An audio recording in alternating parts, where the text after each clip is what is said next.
Hi, everybody. So today is Bryan Kohberger sentencing in the Idaho case where he admitted to killing four students quite a while ago. So today, I believe the families are going to be given an opportunity to, I guess, say how he ruined their lives.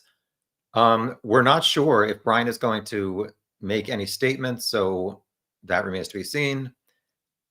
Just a little technical note. I was stressing out because I use StreamYard to like share. I always get it wrong. Share like different websites and stuff, and I'm having technical difficulties. So hopefully everything will go okay. If I disappear from the screen, just know that I'm trying to resolve it behind the scenes while I'm freaking out. All right. Thank you, Wackadoodle. Thank you for moderating. I appreciate it. Hi, Candy. Hi, Sassfire, Chico's Mummy, and Jocelyn, and everybody else. As soon as this starts, oh my gosh, I always get it wrong. I will get off screen and shut up, and we'll watch it together. I'll be in the chat talking. So it should be starting in about 4 minutes or so. Yeah, so I was going to live stream this entire trial. That was going to be 3 months long. That's obviously not happening, but I think the best thing is for a resolution. And I know some of the family members are upset that there's not a hearing and that Bryan Kohberger will not get the death penalty. But I just think it's too much of a risk to have like one juror say he's not guilty. It seemed like the evidence that we've heard so far is fairly strong, including DNA on a knife sheath found in the bed of, I think, the female victims. Let me just highlight some of the stuff. Chico's Mummy, hello. This will be hard. Tissues ready. Yes. Expect the family members to, who knows if they're going to be yelling at Bryan. It's going to be rough. And I'm not sure how long it's going to last, but I'll be here as long as it lasts with you guys. Hi, Dee Dee. It's nice to see you. And Antini. Hi, Moonchild.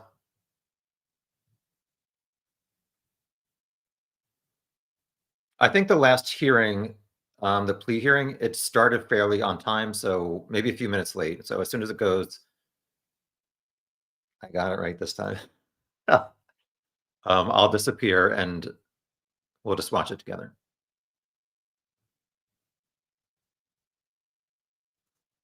Hi, Misty Mountain. Yeah, so update. I paid a little bit of attention to the Karen Reed case. I literally spent practically all day, every day for the past 5 weeks watching trials 1 and 2. I have 25 spreadsheets, hundreds of pages of notes. It's still going to take me like a month of all day, every day.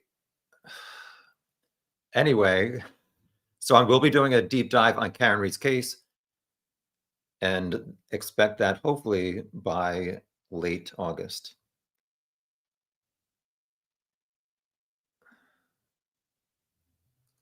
Hi, Sassfire. I did not get a chance to watch a video that was recommended to me. The title is something like, Did Bryan's Parents Know? So I'm asking all of you, do you think his parents knew or suspected? I mean, they knew he was maybe abnormal. I don't think any parent would think, well, maybe that's not true. I would think most parents would not think their child is capable of murdering 4 kids. But as I said, I think the evidence is fairly strong, including DNA that they went to his house in Pennsylvania and they matched to the crime scene. Hi, Hunter. Thank you. I appreciate you for appreciating me. Oh, yeah. So, Chico's Mummy, will you hang around for the press conference? Apparently, after the hearing, there will be a press conference. So, thank you for reminding me. Yes, I will try to find that online and we can stream that after the hearing. Not sure how long it's going to take for that, but yes, I will stick around for that. Wackadoodle, I'd heard that it could be 2 days for all the witness impact statements, but I can't remember who said it. All right, well, if I have to, I'll stream it tomorrow also. Hi, Madison. Hi, Miss Veronica. Hi, Sarah.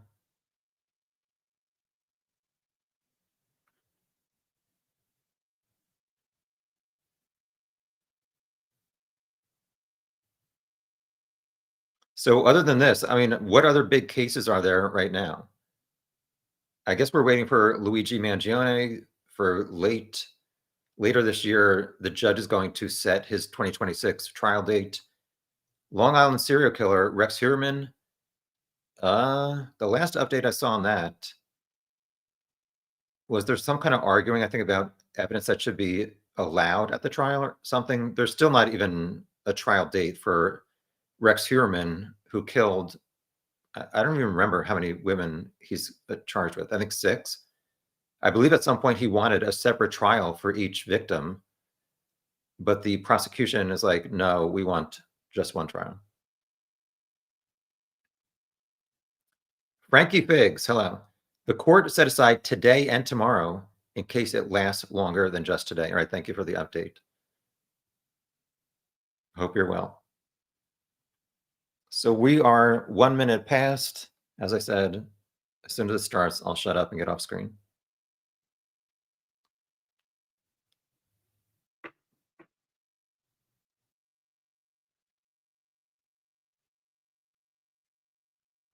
Other than that, I really don't have any updates for you guys. Any other trials that you guys are interested in? Misty Mountain. Apparently, he can still appeal. Even though he waived his right to appeal, I don't think he will. I don't know what there's going to be to appeal if there's a lot of evidence against him. Sassfire. During sentencing, the family or supporters of the criminal can also make a statement to plead with the court for leniency. I wonder if anyone will speak on behalf of Bryan, or even if his family shows up. I don't know that I would show up if I was his parents. Crime Jester, hello. Hi, Charlie. Wackadoodle. Hope Charlie's doing okay, and also you. Thank you so much for your British pounds, for all your grit, determination, and technical difficulties. Thank you. I really appreciate you and your generosity. Thank you.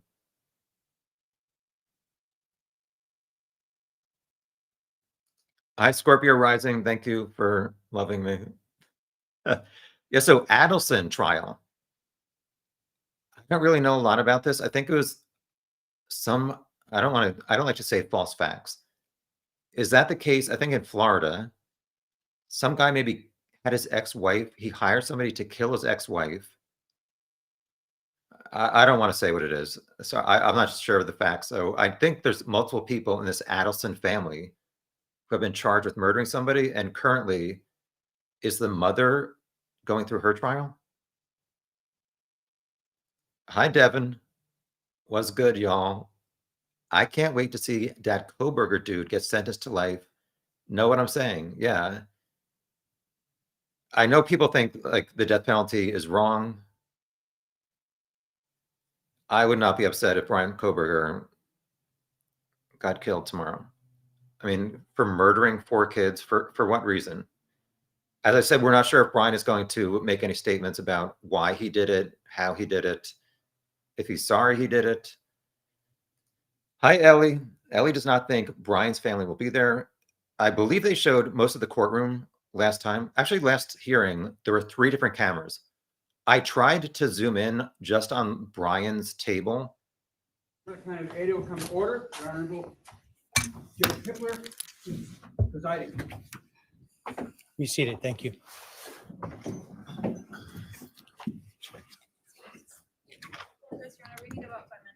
Need 5 minutes?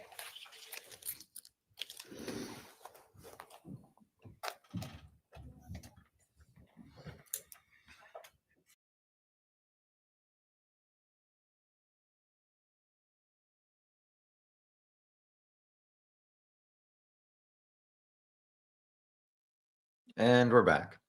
They need 5 minutes. Crime Jester, there's no way he speaks today. Well, we'll see what he said, if he says anything or not. I think he also Donald Trump, I saw he said something like Bryan Kohberger should explain why he did it or how he did it. I know I think he worked with some other psychologist, maybe when he was studying criminals. I think that lady's going to try and maybe continue working with him to maybe find out why he did it or how he did it. Frankie Figs with the Adelson update. Thank you. Yes, it's in Florida. Charlie Adelson, already convicted for murder of Dan Markle, his brother-in-law. Now mom Donna goes on trial. Thank you. I said it was the wife. I believe what they did was like put a tire in the road. And did this guy, Dan Markle, think he had to get out to help somebody? And then the hitman shot him when he was out getting the tire or something? Sassfire said, thankfully, Bryan Kohberger was caught. I don't think he would have stopped. It was very interesting that he was on Reddit looking for answers to like how criminals committed their crimes. Did he do this trying to think or to prove that he could get away with like the perfect murder? Misty Mountain, I don't think the death penalty is wrong. I wish we had it here in Canada. Hi, 804 Marty. All right, thank you. All right, this is CR 0124316665, State of Idaho versus Bryan Kohberger. Defendant is present in custody with counsel, Ms. Taylor, Ms. Massoff, Ms. Barlow. The state is represented by Mr. Thompson, Ms. Jennings, Mr. Hurwitz, Mr. Nye, and Ms. Allen. This is the time set for sentencing in this case. The defendant previously entered a plea of guilty to 4 counts of first-degree murder and 1 count of felony burglary.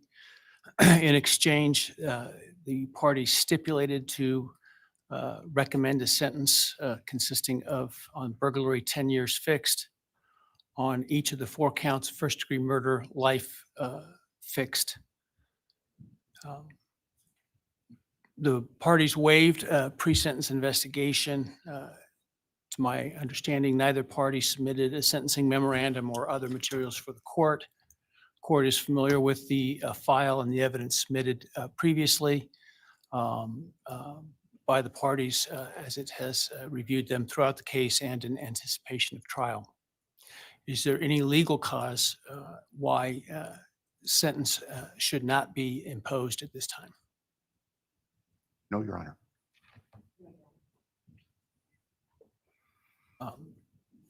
Does the state, before impact statements and arguments, wish to present evidence today?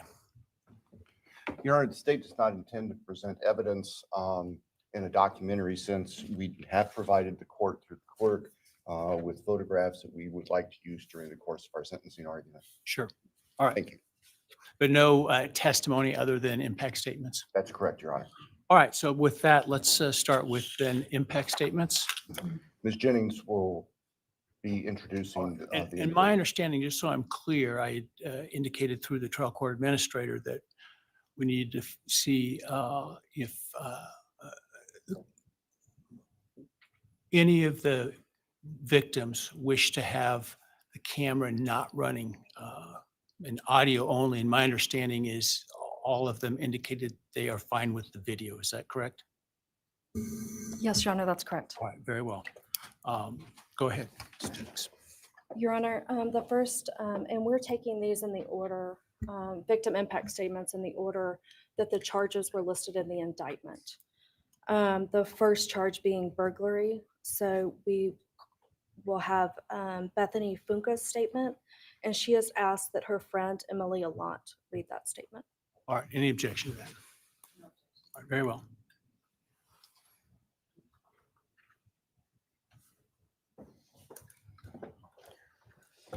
Thank you, Your Honor. I'll be speaking on behalf of Bethany, and so, yeah, here it reads. My name is Bethany Funk, and I was roommates with Maddie, Kaylee, Xana, and Ethan. I not only lost some of my best friends, but I also lost a sister. Never in a million years would I have would I have thought that something like this would have happened to my closest friends. I thought that we were going to wake up and go upstairs, see them and tell them how they had scared us and that they were going to tease us about how we are constantly scaredy cats and make jokes about it as we would go to Taco Bell like always. But sadly, that is not what happened and what turned out to be my worst nightmare. When I first woke up that morning, I had no idea what happened. I woke up around 7 with a terrible toothache, so I called my dad, who is a dentist, and he asked what I should do. He told me to take Advil, so I did, and I went back to sleep. I was still out of it and still didn't know what happened. If I had known, I of course would have called 911 right away. I still carry so much regret and guilt for not knowing what had happened and not calling right away, even though I understand it wouldn't have changed anything, not even if the paramedics had been right outside the door.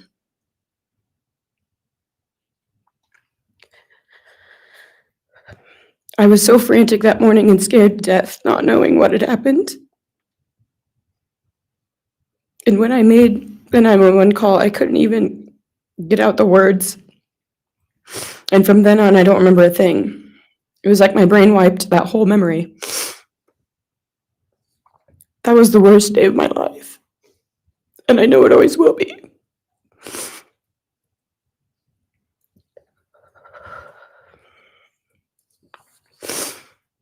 While I was still in shock, trying to process the fact that my friends were truly gone, I had been attacked by the public. I was grieving, numb, and unsure of what had happened was even real. And at the same time, I was getting flooded with death threats and hateful messages from people who did not know me at all or know the dynamic of our friendship. Social media made it so much worse, and strangers made up stories to entertain themselves. The media harassed not just me, but also my family. People showed up at our house.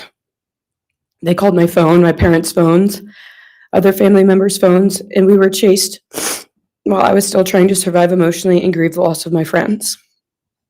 I hated and still hate that they are gone, but for some reason, I am still here and I got to live. I still think about this every day. Why me? Why did I get to live and not them?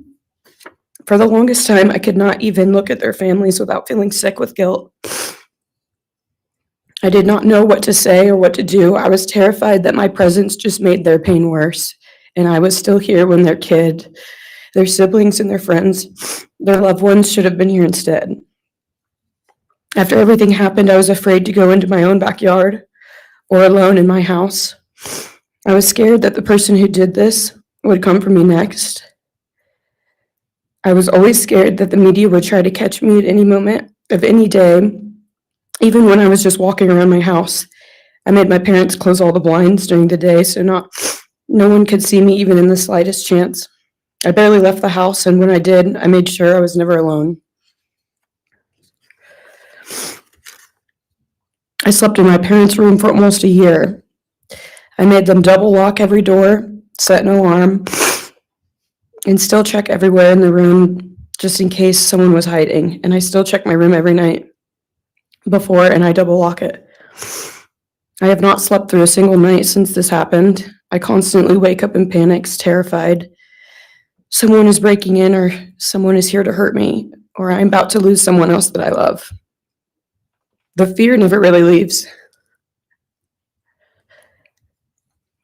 For a long time, I could barely get out of bed, but one day I realized I have to live for them.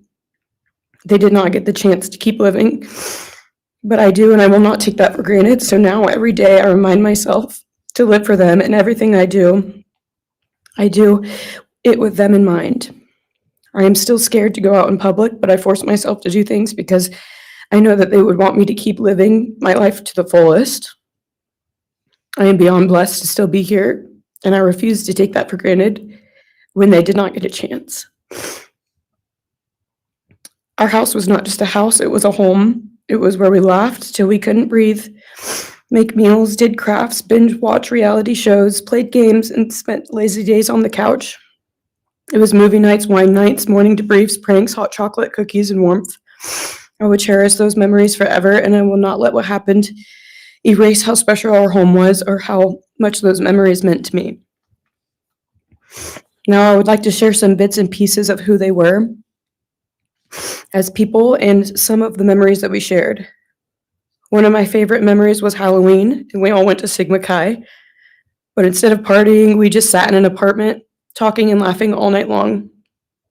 I do not think I've ever laughed that hard in my life. We did not care about the party, we were just happy to be with each other. Xana was 1 in a million. She was the life of the party.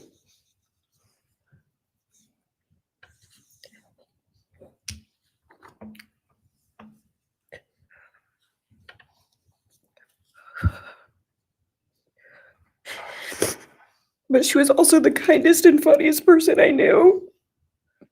Everyone loved her because she made everyone feel so loved. She was just someone you always wanted to be around, no matter the circumstance. One of my favorite days with Xana was when she laid on the couch, when we laid on the couch together all day watching movies and snacking. Or when she, Maddie, and I would go and get margaritas, chips, and salsa. She would also light up a room with her presence alone. Kaylee had the most beautiful, radiant smile. And she was so kind, but also one of the funniest people I've ever known. She loved playing little pranks. And she always had us laughing so hard that we could not breathe. She was so full of energy and life. I really believe that she could have ruled the world if she wanted to, and she would have been America's sweetheart. Ethan was the sweetest, most genuine guy. He was always smiling and always making other people smile too. Ethan was the kind of person you wanted around. He was so kind and easy to talk to, and just so fun. And the way he cared for Xana was truly something to admire. And really was proof that storybook love and true romances really do exist. It was not only obvious to me, but everyone that was around Ethan and Xana that they were absolute soulmates. Maddie was not only one of my best friends, but she was the older sister I would have always wanted. There was no one I looked up to or admired more than Maddie. She was truly a ray of sunshine, and everyone was drawn to her. She was so kind, loving, funny, fun, and passionate. She had the sweetest soul and wanted nothing but the best for everyone, and to love and show love to everyone. She took me under her wing and always made me feel so safe and included, and above all, loved and valued. She never failed to make me laugh or put a smile on my face. Still to this day, I am beyond grateful that she chose me to be her sorority little, and I thank God every day that I not only got to know her, but had her as one of my best friends. Honestly, I cannot pinpoint one favorite memory with Maddie because I have so many, and this would be a very long read if I did. But if some little memories with her that I cherish is when the two of us made a nice dinner and split some wine, or when we would binge watch Jersey Shore or Summer House. When we came up with a whole dance routine on Halloween and danced and sang all night, like no one was watching. All the late night walks home from going out, and just little shopping trips and so much more. I am beyond blessed that I had the chance to know each and every one of them. They changed my life in ways I would have never put into words. I hope that they are remembered for who they are, not what happened to them, because who they are were so beautiful, and they deserve to be remembered in the highest way. My heart breaks every time I go to text one of them or how badly I wish I could see and hang out with them. And then I remember I cannot. I will never be able to again. But I still talk to them in my prayers every single night, and I always will. I wish more than anything I could hug them one last time. And I wish I could tell them how much I love them. And even though I cannot, I still tell them every night. I will keep living for them as long as I am lucky enough to still be here. And they were all truly one of a kind, and they will be in our hearts forever and always. Thank you. And please convey to Bethany my appreciation for her courage, and I hope that she heals. Next is Dylan Mortensen. We're asking for some accommodations for Ms. Mortensen and that she be allowed to sit in my seat. Sure.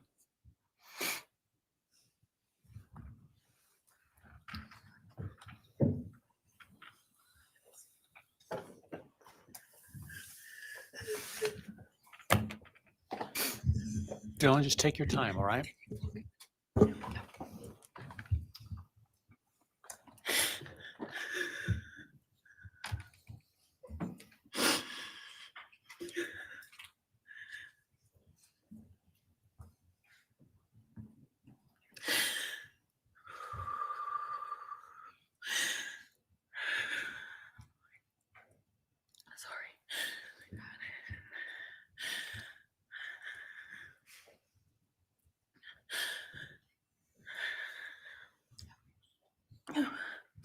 Thank you, Your Honor. What happened that night changed everything. Because of him, four beautiful, genuine, compassionate people were taken from this world for no reason.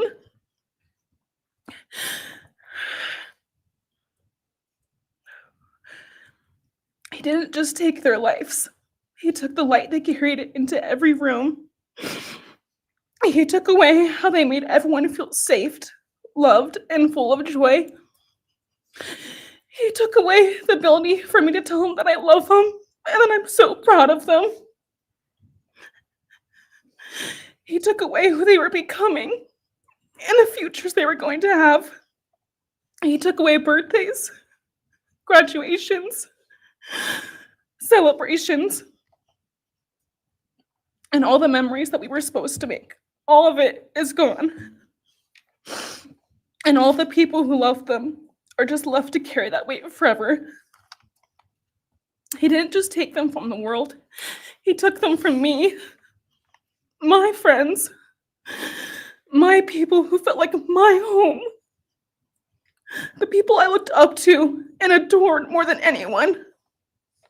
He took away my ability to trust the world around me.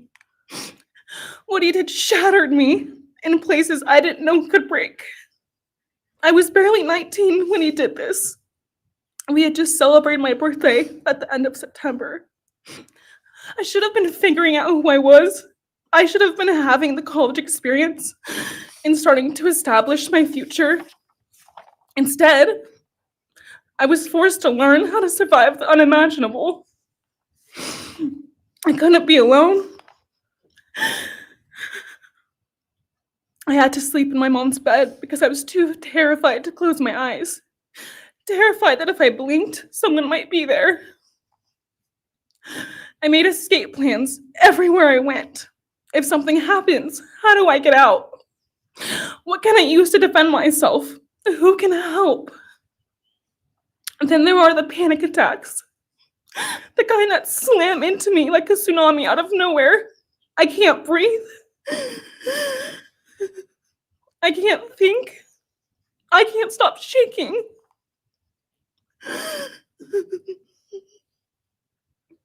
All I can do is scream because the emotional pain and the grief is too much to handle. My chest feels like it's caving in. Sometimes I drop to the floor with my heart racing, convinced something is very wrong. It's far beyond anxiety. It's my body reliving everything over and over again. My nervous system never got the message that it is over, and it won't let me forget what he did to them. People call me strong. They say I'm a survivor, but they don't see what my new reality looks like. They don't see the panic attacks, the hypervigilance, the exhaustion, the way I scan every room I enter, the way I flinch at sudden sounds. They don't know how heavy it is to carry so much pain and still be expected to keep going, and that's because of him. He stole parts of me I may never get back. He took the version of me who didn't constantly ask, what if it happens again? What if next time I don't survive?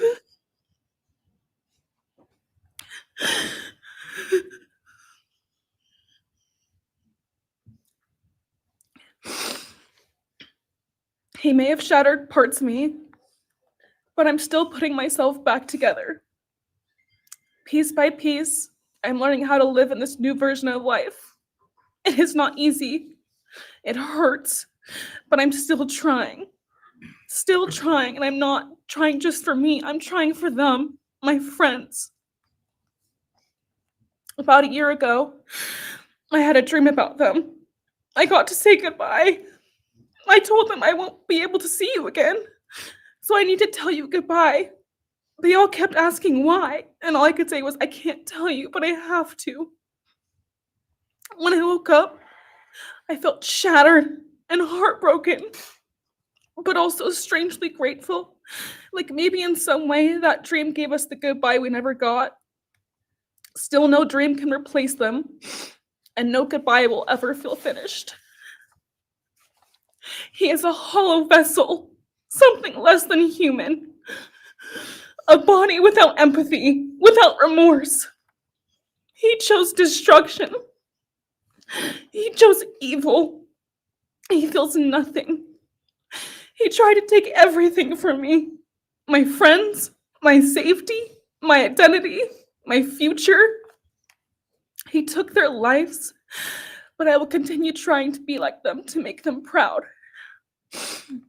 Living is how I honor them. Speaking today is to help me find some sort of justice for them. And I will never let him take that from me. He may have taken so much from me, but he will never get to take my voice. He will never take the memories I had with them. He will never erase the love we shared, the laughs we had, or the way they made me feel seen and whole. Those things are mine. They are sacred, and he will never touch them. I get to feel sadness. I get to feel rage. I get to feel joy even when it's hard. I get to feel love even when it hurts. I get to live. And while I will still live with this pain, at least I get to live my life. He will stay here, empty, forgotten, and powerless. Dylan, thank you so much for your courage. I appreciate it.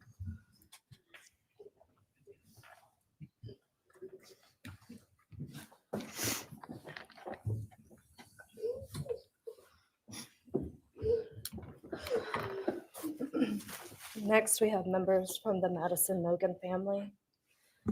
First would be Scott Laramie, Madison Mogen's stepfather.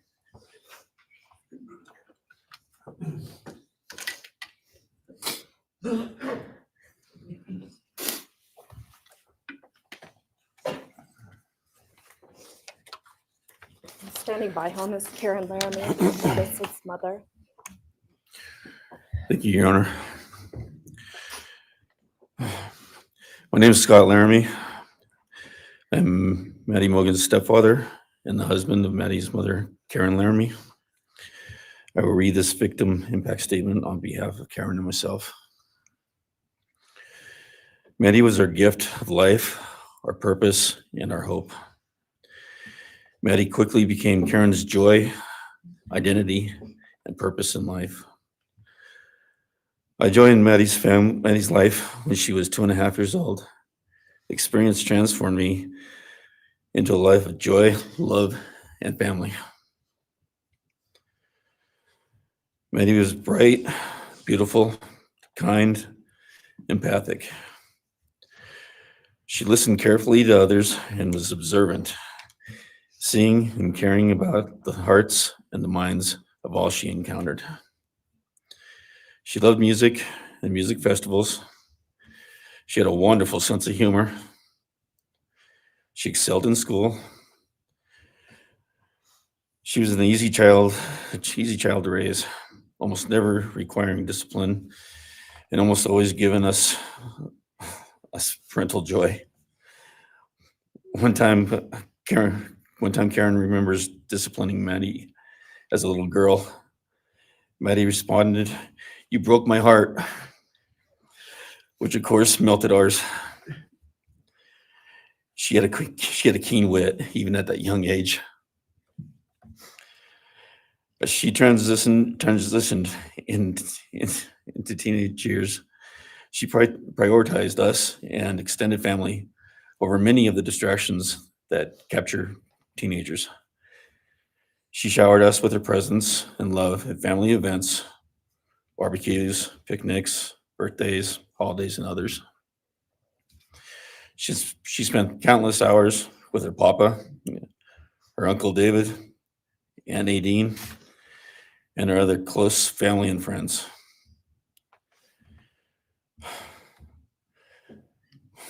This world was a better place with her in it.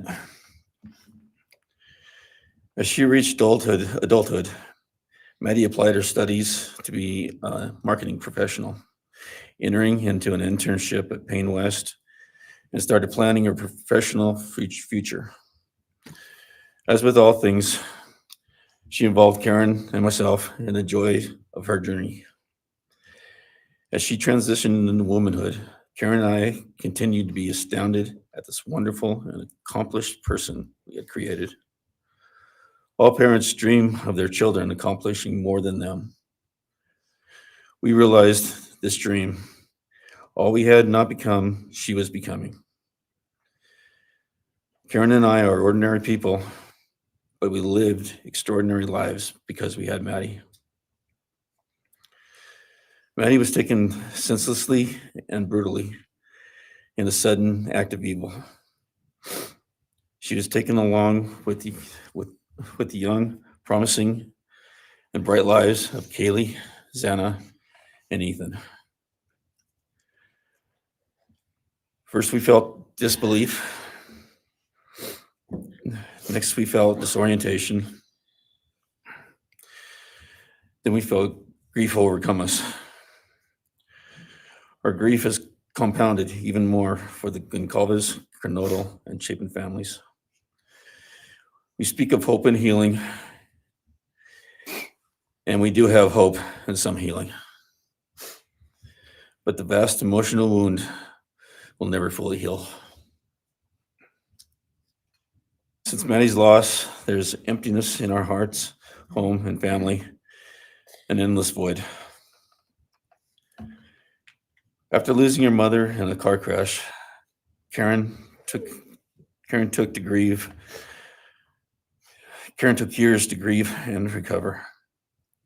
The feeling that her life with Maddie and A was perfect helped her to start to heal. Now, this is no longer perfect. After Maddie's loss, Karen felt like she was spinning out emotionally collapsing into anxiety and depression. She sometimes asks, how am I supposed to go on when I've lost my favorite person in the world? I felt the same, and we continue to struggle. The loss of Maddie has impacted so many beyond our family. Her second family is her sorority sisters who grieve alongside us. She has so many close friends who suffer from her loss. We will continue to be her loss will continue to be felt by the Vandal community, including Vandal Solutions on campus, where she volunteered her time for others.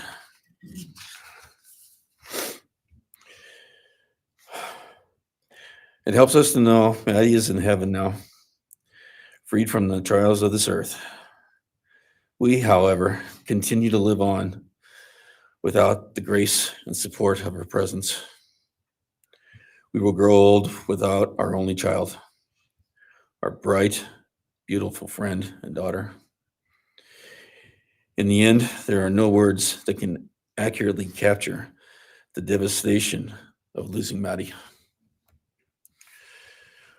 We will endure and we will go on. For Maddie, we will not let our grief consume us. For Maddie, we will continue to love and care for our family and friends, including the families of Kaylee, Xana, and Ethan. We will remain united with them. We can only hope that others out there suffering similar losses can look to us and see that we can overcome hatred, darkness, and evil. We know the law allows us to comment on the defendant and his sentence. As for his sentence, we support the plea agreement. Society needs to be protected against this evil. As for the defendant, we will not waste the words, nor will we fall into hatred and bitterness.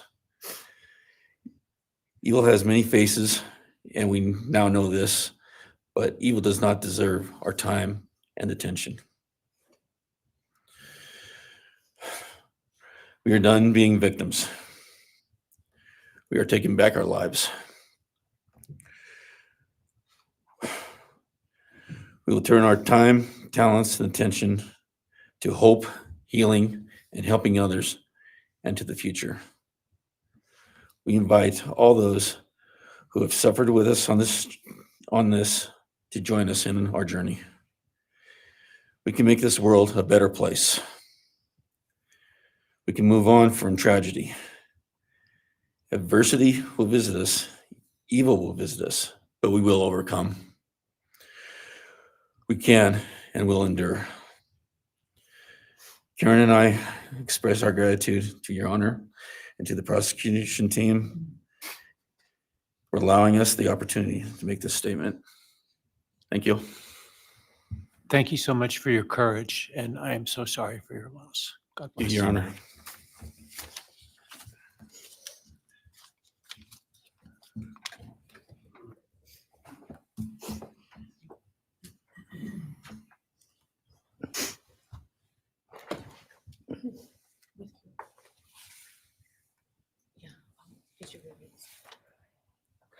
Your Honor, this is Leander James. He's the attorney for the Mogen family and victim advocate. He'll be reading a statement for Karen Laramie. May it please the court, counsel.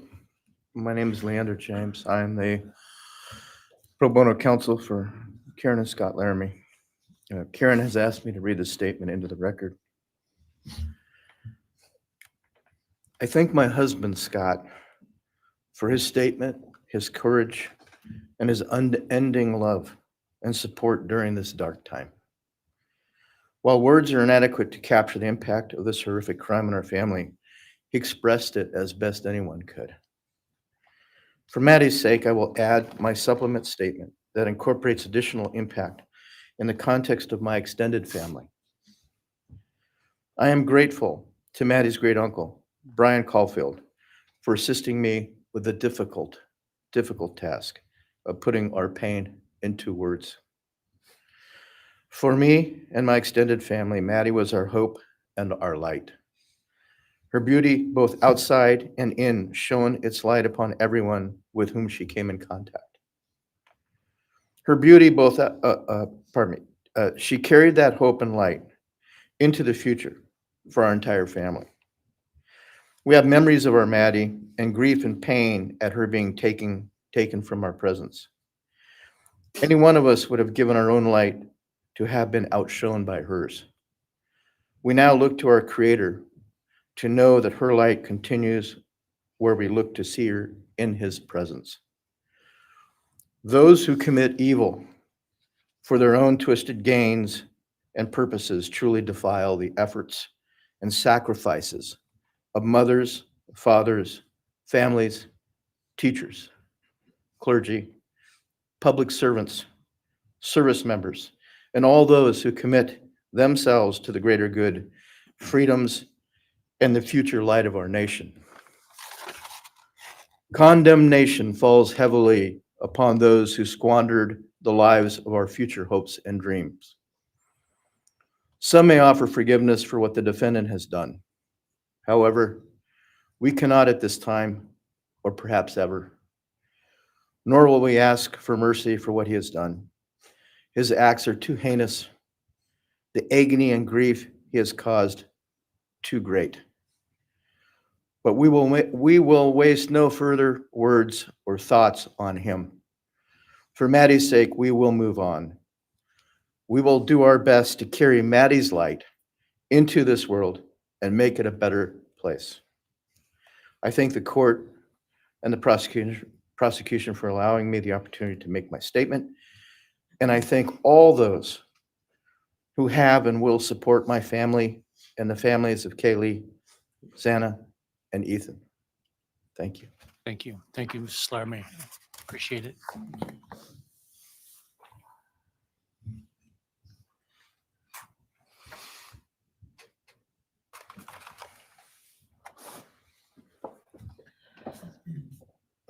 Next is Ben Mogen, the father of Maddie Mogen. Of course. Actually, Your Honor, it'll be Kim Cheeley, the grandmother of Maddie Mogen.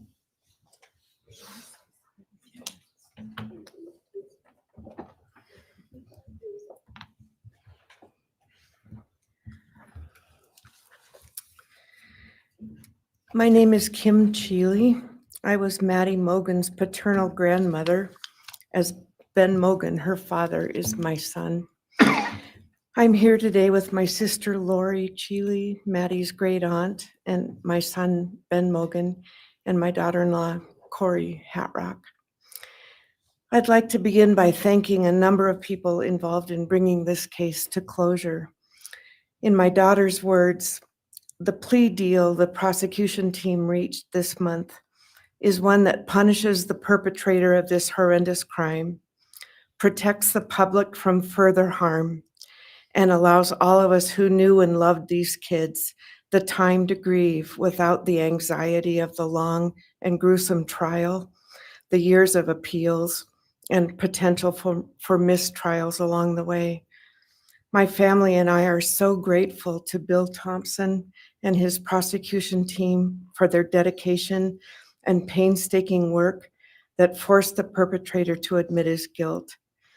We want to thank the Idaho State Police, the Moscow Police Department, the FBI, and Judge Hippler. We'd also like to thank the University of Idaho officials who have treated the families of the victims with such dignity and kindness, and who have honored the 4 victims beautifully. Maddie was my first grandchild, so when she was born, all her grandparents had the distinct pleasure of deciding what we'd like to be called. I chose Nana, pretty original. But when Maddie was about 1.5 years old, her papa, Ben's dad, and I were planning to visit the new little family in Oregon. Maddie didn't have an extensive vocabulary at the time, but for some unknown reason, she called bananas ba-deedle-deedles. When Karen and Ben told her Nana was coming to visit, she figured I say deedle-deedle for that word. So I became deedle-deedle, shortened to Deedle when she was about 6 or 7, and I was Deedle all her life. I don't think her stepdad, Scotty, ever knew my given name was Kim. Maddie's and my birthdays were 1 day apart, and a couple years before she was killed, she gave me this necklace with Deedle and Maddie engraved on it, and I added an angel wing, and it's one of my treasured possessions. I also got an angel wing tattoo, never thought I'd see the day, but along with many members of our family, replicating the one that Maddie and her sorority sisters had. I wanted mine where I could see and touch it often. From preschool through grade school, I stopped teaching piano lessons early on Wednesdays and picked Maddie up for bubble baths, brownies, and books. It was our special time together. And she went home those nights in her jammies with a pan of warm brownies for her family. Although Karen and Scotty raised Maddie and did such a lovely job of parenting, we Mogens were lucky to have her for holidays and many other family gatherings. We'll always have our treasured memories of Maddie growing up in our big, extended, cooperative family. And I thank Karen and Scotty Laramy for being so generous and open and sharing Maddie with her Mogen side of the family. When the 4 kids were murdered, The foundation fell out of our world. Initially, the fear was truly debilitating. The first 6 weeks were excruciating. Despite the vigils, memorials, candlelight gatherings of students, friends, family, community members. After the arrest in the past 2.5 years, my family has lived with grief, with the effects of traumatic grief, of which I was blissfully unaware before all of this. I now have a stack of books on grief. I've attended grief classes at hospice. I've tried EMDR, a technique that helps replace disturbing visions with something more comforting. My son, Ben, his 2 sisters, Maddie's aunts, and I have all experienced depression and anxiety and sleep disturbance, requiring medical intervention at times. We've all sought counseling off and on. The struggle with media attention was extremely difficult, especially for Ben. No one should live through the violent murder of one's child. Some days it's beyond me how the parents of these kids are still upright. I'm thankful for the strong families and communities that are supporting the survivors. At the time, I could think of only 2 blessings surrounding the horrific murders. One was that Ben was living with my partner Tom and me at the time, and that we could support each other emotionally through it all. Sadly, Tom died a year ago of a rare brain cancer, and he won't be here to see justice served. He was our family's rock, and we all miss him every day. A second blessing is that my mother died of COVID several months before the kids were killed, and she didn't have to live through the horror. It was difficult to identify blessings. So we've all lost our dear child and a future with her. I ache for the loss of the dreams that she and her true love, Jake, held.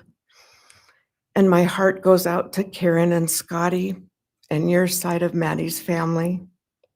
You've had more than your share of loss. My heart aches for the kids' roommates and the families of the other victims, and also the family of the perpetrator.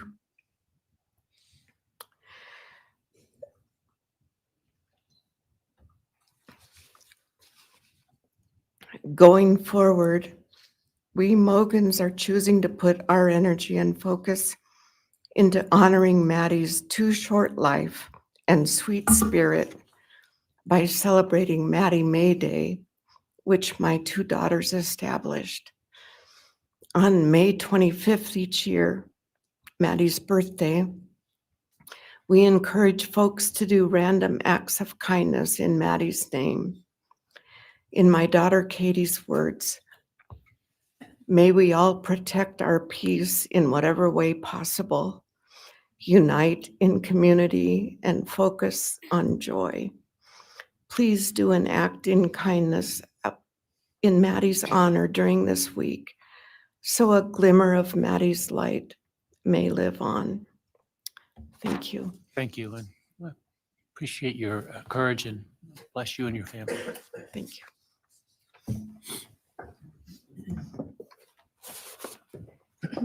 Now it's Ben Mogen, Maddie Mogen's father.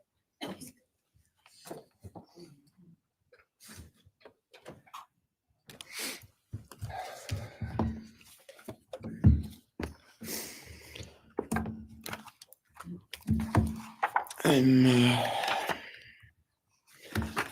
Benjamin Mogen. I'm Maddie's dad. And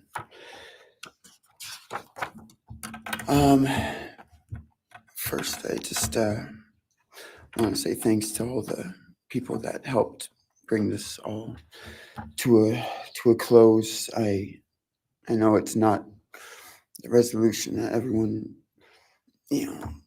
wanted, but I think that that everyone worked so hard, and we really appreciate all their efforts. It was such a hard thing to go through for everybody.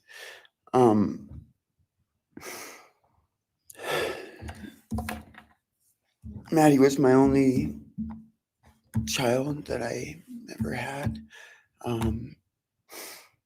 She's she's the only great thing I ever really did, and the only thing I was really ever proud of. And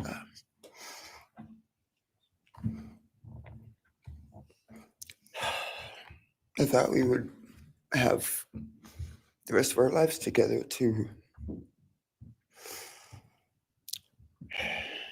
be together and get know each other, and I took for granted the times, she was in college, and I thought, oh well, we'll have the rest of our lives to just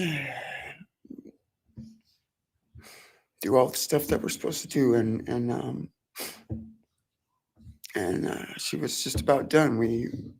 She actually earned all of her credits for her college degree, and Karen and Scotty and I got to go and get her diploma that she actually earned, and she deserved every bit of that. And but I thought that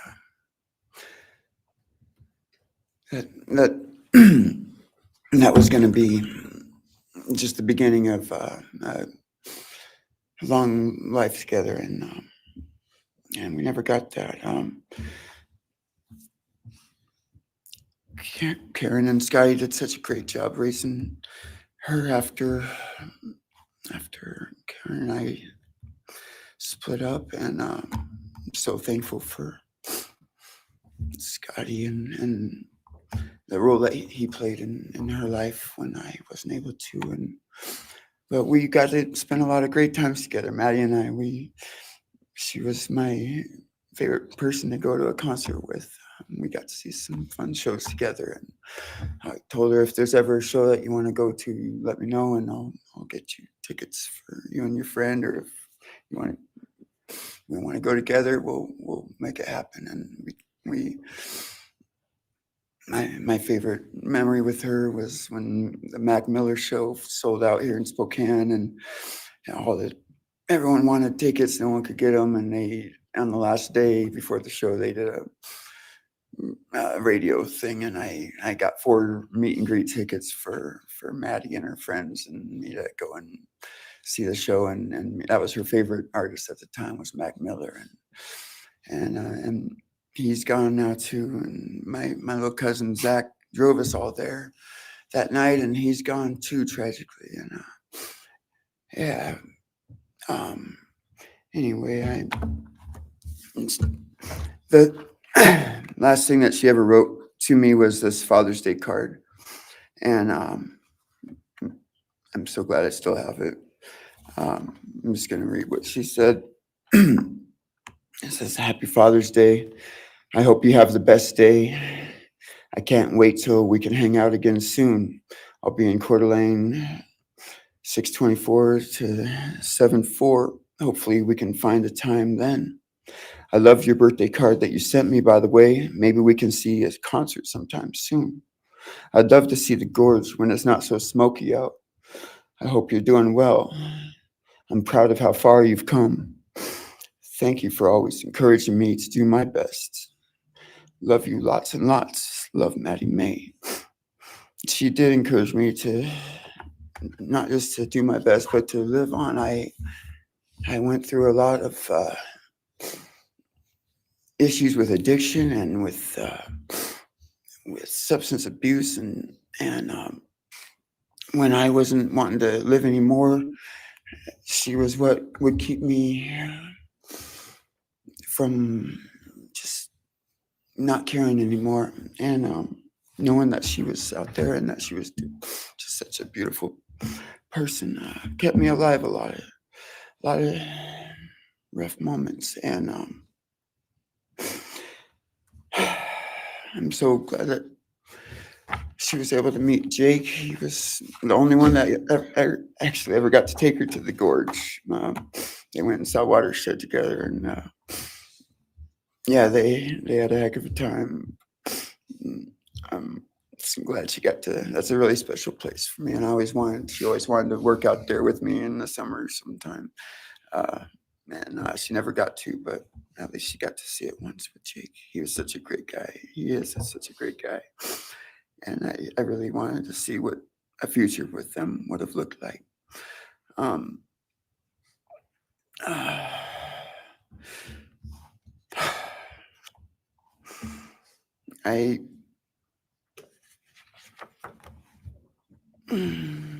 never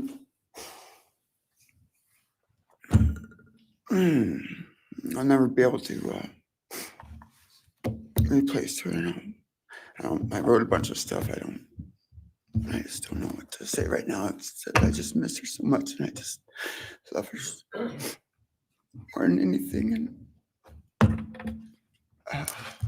it shouldn't have happened. And a death sentence is one thing. When it's going to happen, and it's going to be all gentle and stuff. But a life without parole, with a building full of people that all just want you to not be around anymore, winking at every morning, not knowing if that's the day they're going to pull your card. I mean, it's not a very nice sentence either. So, I don't know. I just love you, Maddie, and I wish you were still here.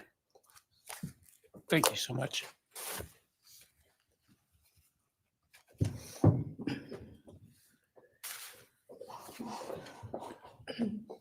Your Honor, next would be members from the Kaylee Goncalves family. First will be her father, Steve Goncalves.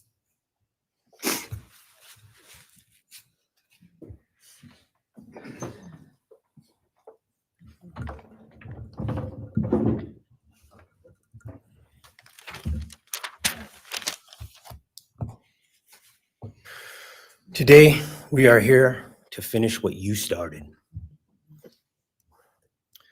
Today, you've lost control. Today, we are here to prove to the world that you picked the wrong families. The wrong state, the wrong police officers, the wrong community. You tried to break our community apart. You tried to plant fear. You tried to divide us. You failed. Instead, your actions have united everyone in their disgust for you. I just learned from these lead investigators, to their shock, they worked in an investigation and actually worked with Pennsylvania police officers and the federal FBI. You united everyone. Everyone was united after you. None of us are divided. We are united in our disgust and our love for these children. Today, you have no name. Because when this all started, we all came together and we said, let's stop even talking about his name and just use initials. So even the media just calls you BK. That's all you are. Looking back when the police officers knocked on my door, told me what happened to my child, told me what happened to Maddie Mae, I don't think he was even out of the driveway before my kids turned around, looked at me and said, what do we do, Dad? I told them, you get to work. You get your ass to work. And we started calling, we started texting, we started emailing. And you know what? Within hours, we had your white car on the camera. We knew from the very beginning we had you. Police officers tell us within minutes, they had your DNA, like a calling card. You were that careless, that foolish, that stupid. Master degree, you're a joke, complete joke. But we took this disaster and we did what we could. We put everything online. We took our kids, we took our images, we took everything that they did, their videos, their photos. the girls' pranks, Ethan singing. We put it out there, we shared it with the world. And the world united. And all they ended up, when they talked about this case, is they talked about Kaylee Jade, Maddie Mae, Xana, and Ethan. Everything what these people meant to us, a father, a mother, a brother, a sister, we shared that with our community. Then we shared it with our state. We shared it with the country. And eventually we shared it with the world. The world's watching because of the kids, not because of you. Nobody cares about you. You're not worth the time that forgotten to the wind. No visitors, nothing more than initials on an otherwise unmarked tombstone. From this moment, we've all started. From this moment, we will forget you. We want to all leave in closing. One last thing. You picked the wrong family, and we're laughing at you on your trip to the pen. That will be today or tomorrow. I'll close with, God bless all the men and women that worked on this case and all the hard work that you guys did. You guys allowed us to grieve and allowed us to get through this. The amount of work that you guys put together and the way that you guys put it together was beautiful. There was hard times to be expected, but thank you all. God bless. Thank you.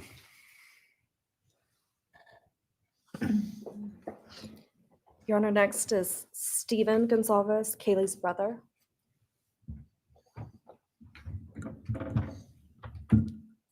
Stephen's actually gonna pass. I'm gonna go.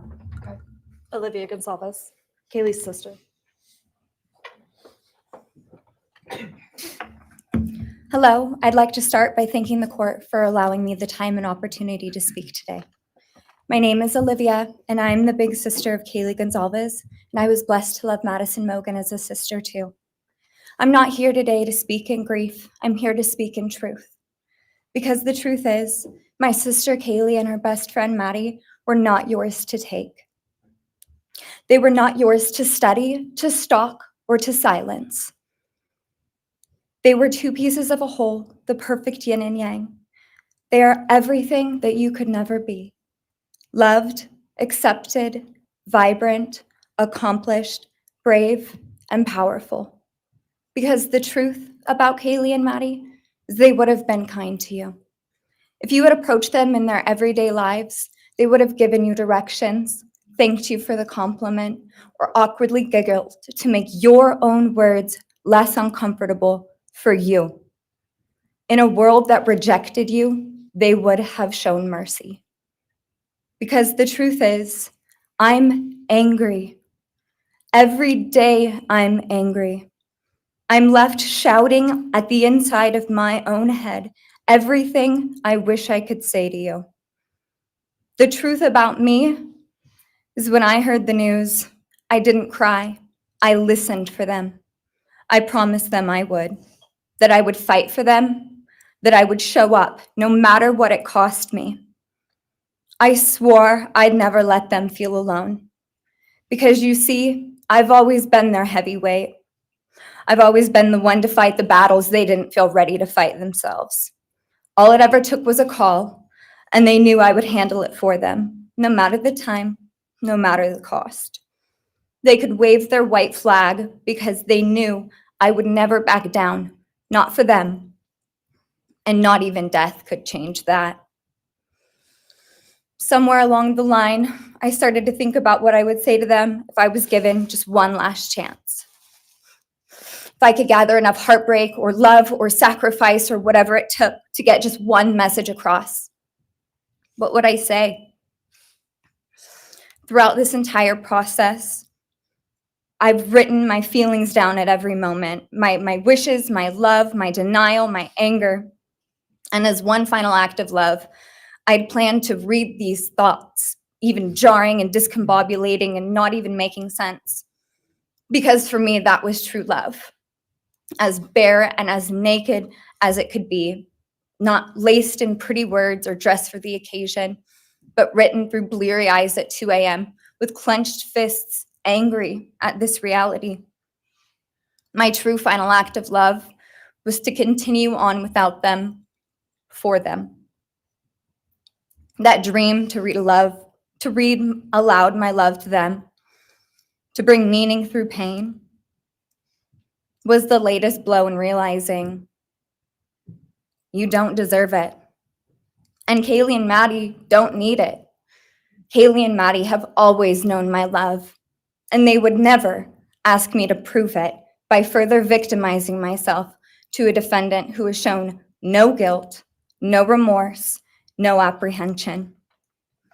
They would say to me, "Why would you give the satisfaction of showing vulnerability now? You promised you would never back down." And for that clarity, I'm thankful. I won't stand here and give you what you want. I won't offer you tears. I won't offer you trembling. Disappointments like you thrive on pain, on fear, and on the illusion of power. And I won't feed your beast. Instead, I will call you what you are: sociopath, psychopath, murderer. I will ask the questions that reverberate violently in my own head, so loudly that I can't think straight most any day. Some of these might be familiar, so sit up straight when I talk to you. How was your life right before you murdered my sisters? Did you prepare for the crime before leaving your apartment? Please detail what you were thinking and feeling at this time. Why did you choose my sisters? Before making your move, did you approach my sisters? Detail what you were thinking and feeling. Before leaving their home, is there anything else you did? How does it feel to know the only thing you failed more miserably at than being a murderer is trying to be a rapper? Did you recently start shaving or manually pulling out your eyebrows? Why November 13th? Did you truly think your Amazon purchase was untraceable because you used a gift card? How do you find it enjoyable to stargaze with such a severe case of visual snow? Where is the murder weapon, the clothes you wore that night? What did you bring into the house with you? What was the second weapon you used on Kaylee? What were Kaylee's last words? Please describe in detail the level of anxiety you must have felt when you heard the Bearcat pull up to your family home on December 30th, 2022. Which do you regret more? Returning to the crime scene 5 hours later, or never, ever going back to Moscow, not even once, after stalking them there for months? If you were really smart, do you think you'd be here right now? What's it like needing this much attention just to feel real? You're terrified of being ordinary, aren't you? Do you feel anything at all? Or are you exactly what you always feared?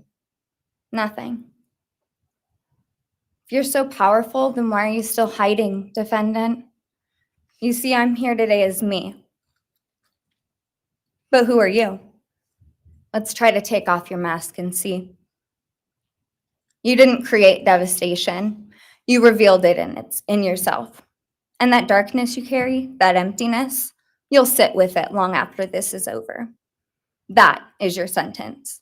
And it was written on the wall long before you ever pled guilty. You didn't win. You just exposed yourself as the coward you are. You're a delusional, pathetic, hypochondriac loser who thought you were so much smarter than everybody else. Constantly scolding, turning your nose up to grammar mistakes, nitpicking and criticizing others. You wanted so badly to be different, to be special, to be better, to be deep, to be mysterious. You found yourself thinking you were better than everyone else, and you thought you could figure out the human psyche and see through it, all while tweaked out on heroin. Lurking in the shadows made you feel powerful because no one ever paid you any attention in the light. You thought you were exceptional, all because of a grade on a paper. You thought you were elite because your online IQ test from 2010 told you so. All of that effort just to seem important. It's desperate. There is a name for your condition, though. Your inflated ego just didn't allow you to see it. Wannabe. You act like no one could ever understand your mind, but the truth is you're basic. You're a textbook case of insecurity disguised as control. Your patterns are predictable. Your motives are shallow. You are not profound. You're pathetic. You aren't special or deep, not mysterious or exceptional. Don't ever get it twisted again. No one is scared of you today. No one is intimidated by you. No one is impressed by you. No one thinks that you are important. You orchestrated this like you thought you were God. Now look at you, begging a courtroom for scraps.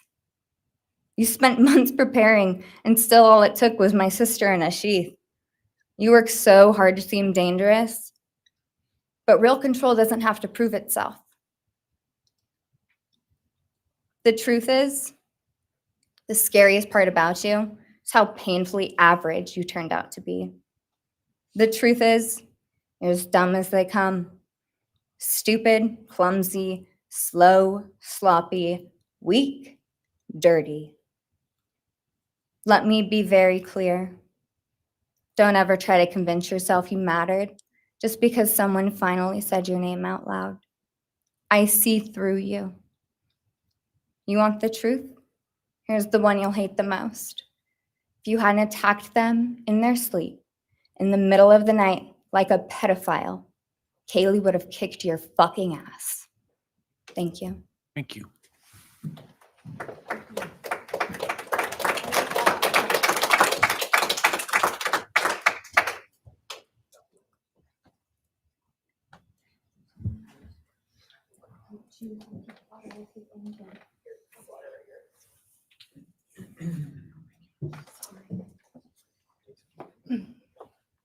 Next is Christy Goncalves, Kaylee Goncalves' mother.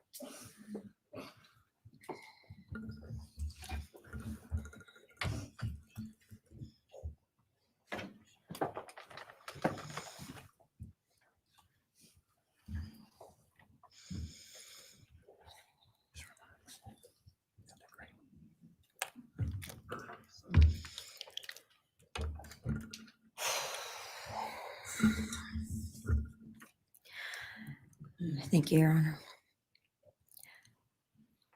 I never imagined having to speak to someone so devoid of humanity. For a long time, I didn't think I'd find the words low enough to meet you where you are. But now I realize this isn't about you. It's about what you've done to me, and I need you to hear it. When you murdered my daughter, Kaylee Jade Goncalves, you didn't just take her life, you shattered others. You attacked what you could never be, and in doing so, you left a trail of devastation far beyond that house. You stole my peace. You've altered my every waking moment, every sleepless night, the way I view the world, people, safety, trust. It's all been changed by your cruelty. I no longer recognize parts of myself. Joy is harder to find. Laughter feels foreign. The world moves forward, but I'm suspended in a place of sorrow and rage. You've taken from me something that can never be restored. The grief sits with me every day, some days quietly, and other days so loud it drowns out everything else. The emotional toll you've inflicted on me is immeasurable. I live with a constant ache, with birthdays that are now memorials, with holidays that feel hollow, with empty chairs that scream louder than words ever could. I am forever changed. But for you, as a person working on a PhD in criminal justice, you really didn't think this one through. You're not that good. In fact, you're not that good at anything. You couldn't secure a job. You couldn't get along with others. You couldn't even get a female to look in your direction. All because you are pathetic. Now you're a joke in this courtroom. I wish I could crown you with a jester hat to complete your orange jumpsuit clown look. A dead killer doesn't kill again. So while I'm disappointed the firing squad won't get to take their shots at you, I'm confident that the men in prison will have their way with you in more ways than one. You will finally get what you wanted, physical touch. Just probably not how you were expecting it. See, you haven't beat the system. You've simply entered a new one, where the rules are cruel and the consequences will never end.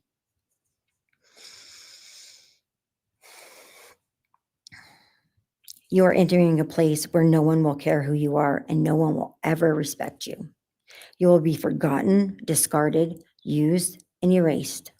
You will always be remembered as a loser, an absolute failure.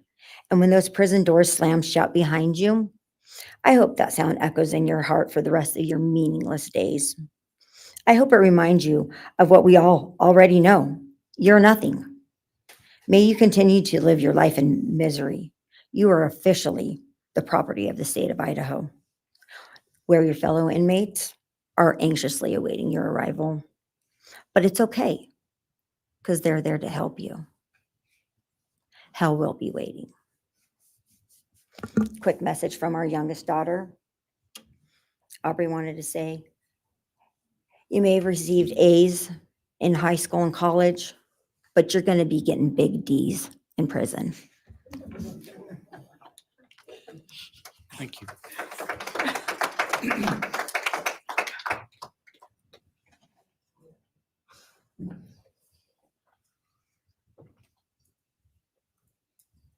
Do we have more from the Goncalves family, or are you?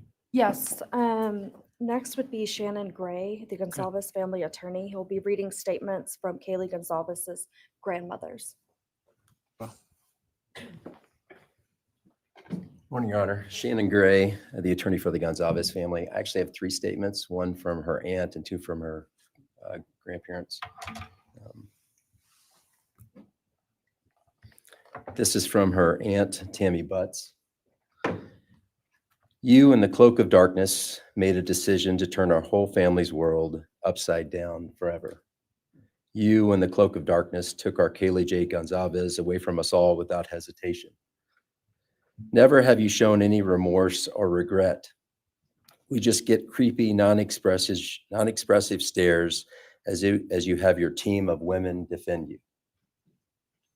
Kaylee was a strong, kind, fun-loving, caring person, and she will greatly be missed by all her family and friends for the rest of our lives.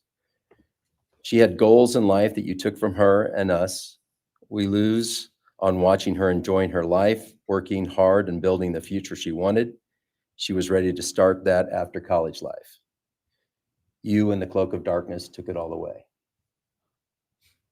You left us without her future wedding, her future children that she would have added to our family. No more talking to her on the phone, going for a coffee, celebrating holidays. It's all gone. You in the cloak of darkness gave each and every one of Kaylee's family members their own lifetime sentence.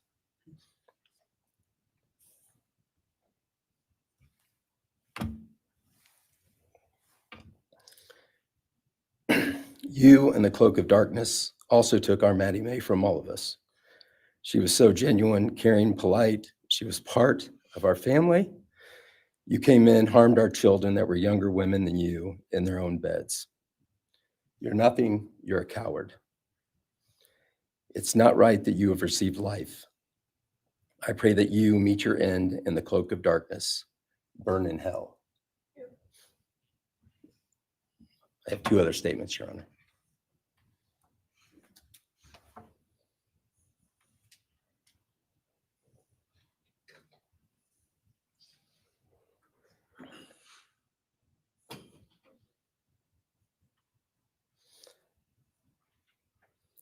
This is Linda Lucan's statement. This is Kaylee's grandmother. I really don't know how to address something so inhumane, but I will try. Nothing in the past 2.5 years has made any sense. All I get is you cowardly went into a home at night filled with what I'm sure you thought was all sleeping girls and went on a vicious killing spree for no other reason but to appease your demonic urges. You took my granddaughter Kaylee from us, plus 3 other beautiful lives. You took my granddaughter Kaylee, beautiful, sweet-souled, doll-faced Kaylee, who was getting ready to start her amazing life, who had such a bright future, who was loved by so many, who you were so envious of. She had a life you could never have. You are so beyond human. You're definitely a demon from hell. I truly wish your punishment would be the same death you inflicted on our kids. But I think you will meet some new friends in prison who will be there just to help you. Thumbs up.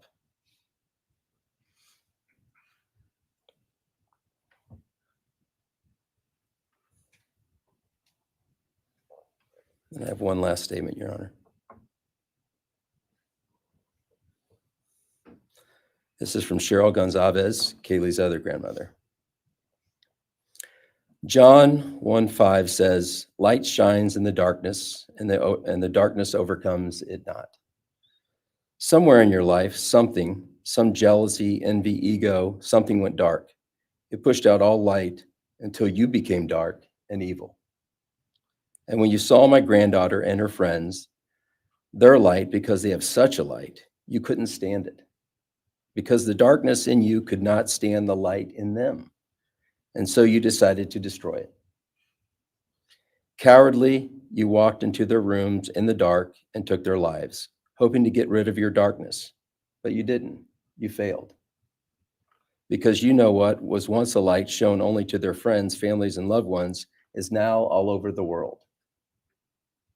Everyone sees it.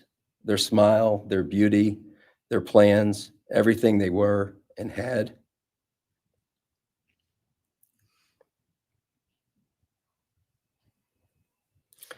And you think you put a close to it, even that, but you didn't. Because they still exist. They are still light. They are still beautiful. You can never take that away. They will always be in the light of all eternity. And you will be in the darkness because you could not overcome it.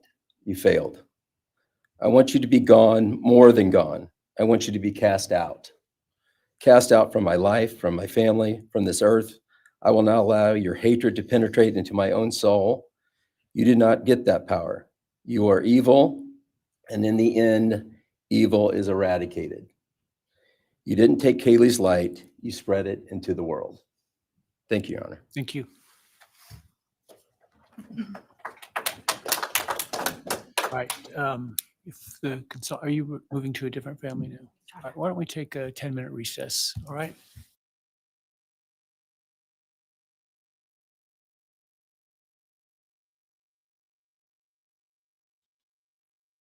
Wow.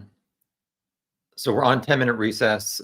Wasn't expecting that, but wow. Some of those statements, a wide variety of statements from anger, sadness. I know some people in the chat felt like some of the statements from the family members were too rough, but like I said, Bryan Kohberger has caused so much pain to these people. This is their one chance to hurt him back with their words, obviously. Let's see here. I'll highlight some of your comments that I missed. Saspire, sorry to hear about what happened to you and your father and your family. I'm thankful for the judge. Some judges put restrictions on the impact statements, not allowing them to address the defendant. I think it should always be allowed. Yeah, this one comment here, Danda. So I guess the sister, maybe through the mother, said you got A's in school, but I hope in prison you're going to get big D's. If anybody didn't understand that reference, I don't want to say the male anatomy. I don't know that any prisoner is going to want to bang Bryan Kohberger, to put it bluntly, but okay, we'll move on. Hi, Yorkshire T Queen, I noticed the judge has not responded to the Goncalves family. Chico's mummy, so proud of Kaylee's family. Jeff disagrees. Hi, Jeff. As I said, it's okay to disagree. Please just respect other people in the chat and these speakers who are going through things and have gone through things that hopefully most of us don't understand, although some people in the chat have. Jeff says, this is horrible. Someone should coach these people. This is not the best way to express grief. Big D's, that was all more embarrassing to her family than to Kohberger. As I said, if you don't know what these people are going through, I mean, this is their one chance to speak to Bryan Kohberger and try to hurt him. Miss T Queen says, I understand why the Chapins made their decision. Are they not speaking today? Sassfire says, they're saying what they need to say. It's not up to us to say if it's appropriate or necessary. It's what they need. They've been through hell.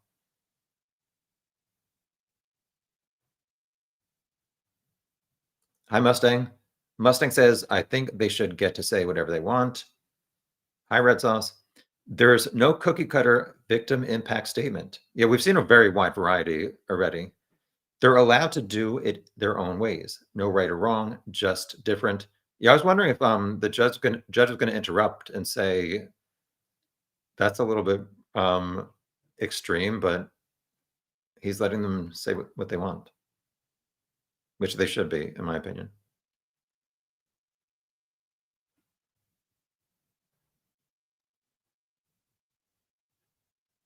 Hi, Kimmy Canuck disagrees with Jeff. He put the family through the ringer with endless court delays, yes, instead of taking ownership for his brutal crimes. Maybe the family will have some peace in time. It wasn't until after they said he could not blame other people, and I guess more and more evidence was coming out, he decided to plead guilty. Sassfire says, you can't let go of the hate until you feel it.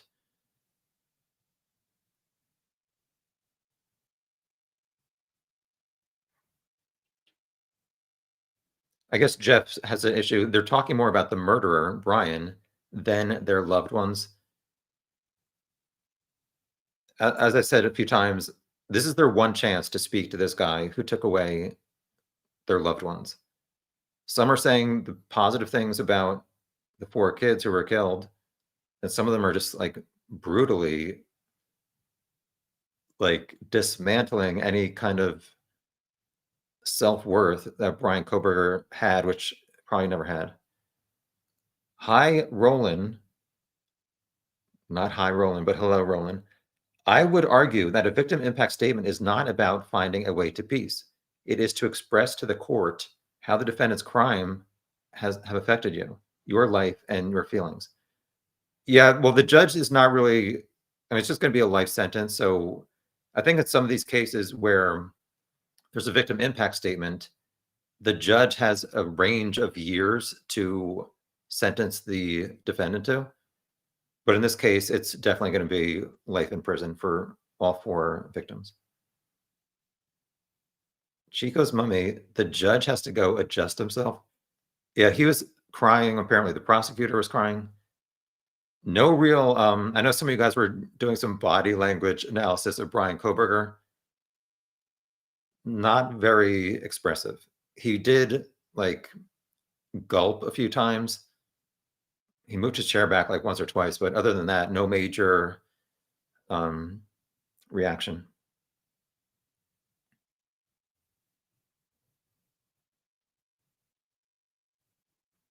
Red Sauce says, this is their only chance to address the freak. Yeah, he's been called quite a few names today, directly. Chico's mummy, thank you for being a member for over 2 years. I appreciate anybody who's a member, and also Miss Candy and some other members in the chat. Thank you. And thank you to Wackadoodle for moderating and other people.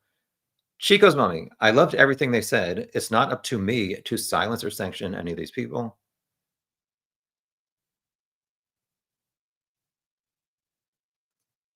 Hi, Dragon Mummy 1. to Jeff. Sometimes you have to express hatred and rage before you can move on and leave it behind. Yeah, as some of you know, I went to the Delphi trial, and being in the courtroom, I was very well aware that my perspective, like taking notes and then doing live chats to share what happened with all you guys, was so different than the victims' families. Like, I got to leave Delphi. I left a few days before the trial ended, but I was well aware that once it ended, these families, like, you could say they move on, but there's really no moving on. Like, Abby and Libby in the Delphi case will never be at the Thanksgiving dinner table again, as these 4 victims will never be at their families. As the one mother said, I think, like, holidays are now hollow days or something like that. And the birthday is now a memorial. So, I mean, just keep in mind, like, these victims' families are going through hell. And even though it kind of ends today, it's never going to end for them.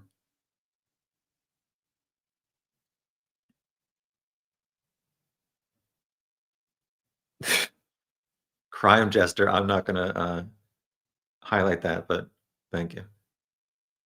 Hurricane Hunter, she meant grape. Uh-oh. Uh-oh. We know what the D stood for.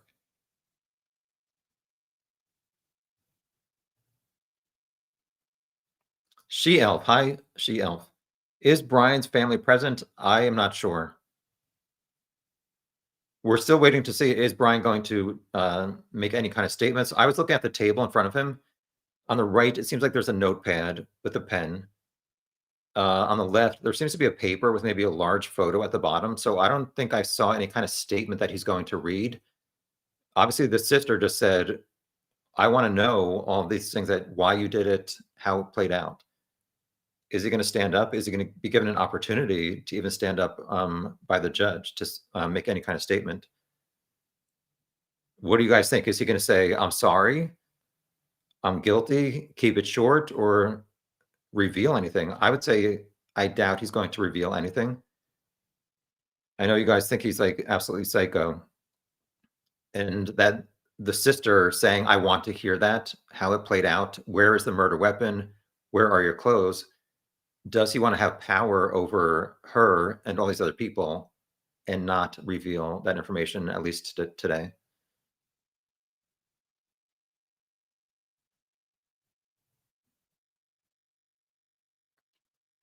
Wackadoodle says they will never get another opportunity to express their disgust, pain, and hatred for what he has robbed them of. If you're just joining, they're on a 10-minute break. I think we've gone about 5 minutes. So the next family is going to be speaking their victim impact statements pretty soon. I just looked online, and apparently there's going to be a press conference about 45 minutes after this ends. Somebody asked if I was going to live stream that, but I'm probably not going to.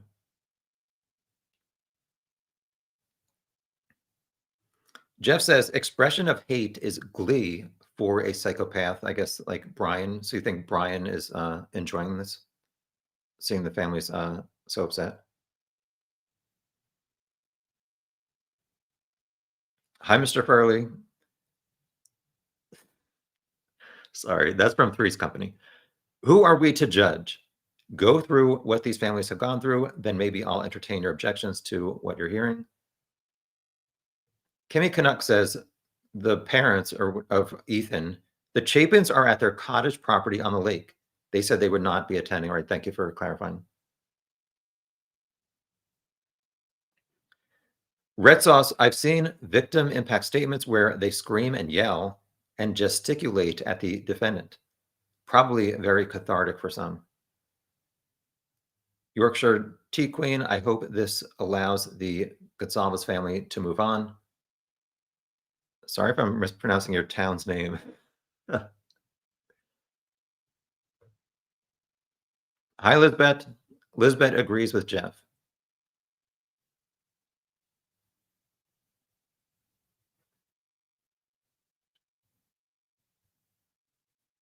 She Elf, I didn't see anything in Brian other than fidgeting. Yeah, somebody said him with his arms on the chair like that. What is that like representing body language wise? I'm not sure. Somebody did say he does have handcuffs on. There was some movement in the courtroom and like the audience with security guards at some point, which I don't know if there's some kind of like disturbance or not.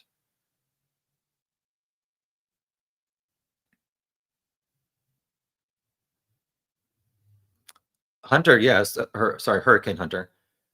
I looked down for 1 minute and it seems like Kaylee's father turned the podium directly in front of Bryan.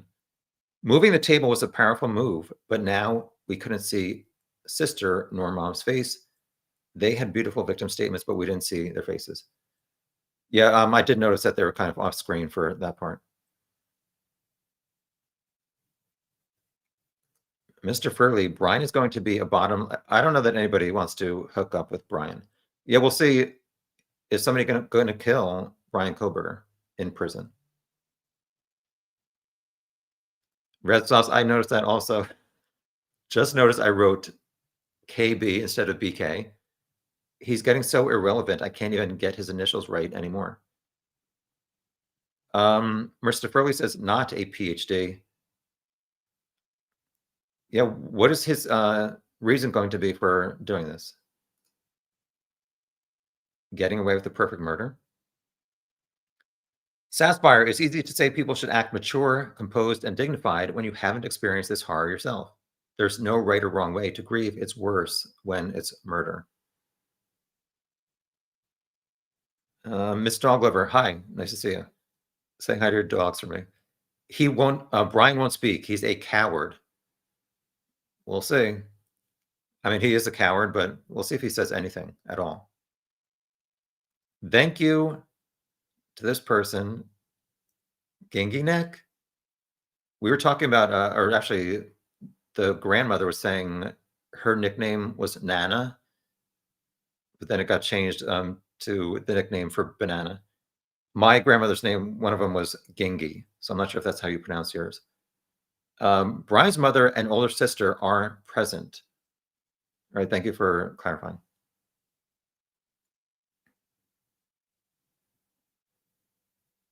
Red Sauce thinks Bryan is going to sit there and stare as per usual. Chico's mommy says Olivia was, oh, sorry, is so eloquent. She was powerful. That was very powerful. Peanut wants me to live stream the press conference. Maybe I will, but I'm gonna have to. I can't just like ramble on for 45 minutes. I obviously can, so I'll probably make a different live chat. We'll see what happens later. We should be resuming shortly with victim impact statements.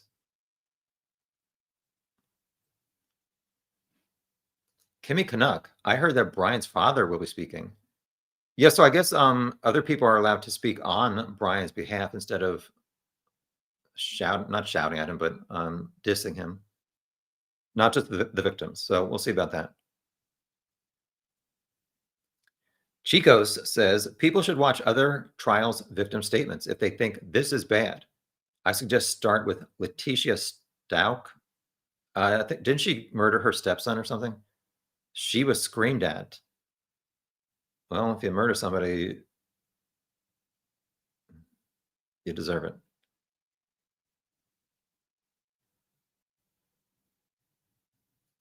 Saspire says the guards were probably on alert to hold back Steve Goncalves. I'm sure some people were wondering if anybody's going to rush at Bryan's table. Not sure that will solve anything. She Elf Johnson says Bryan is Jeffrey Dahmer 2.0. Well, he definitely seemed to study some of these murderers. Red Sauce says Chris Watts is still alive in prison, and he brutally offed his own small children and his wife. So you don't think a prisoner is going to want to kill Bryan?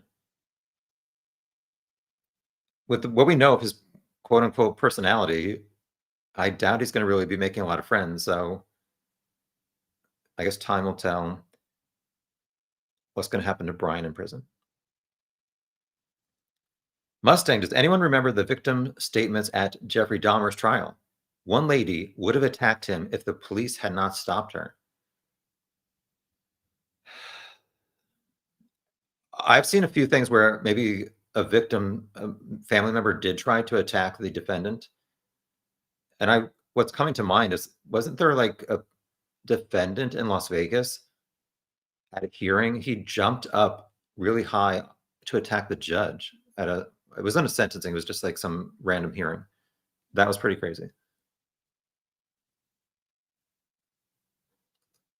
Red Sauce, I don't think prison justice is as common as TV would have people believe.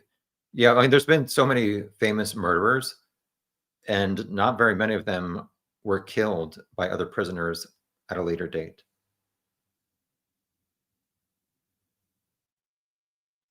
Hi, Misty Mountain. Bryan should be sent to solitary with the recordings of these impact statements played on a loop. Yeah, that would be. Be seated.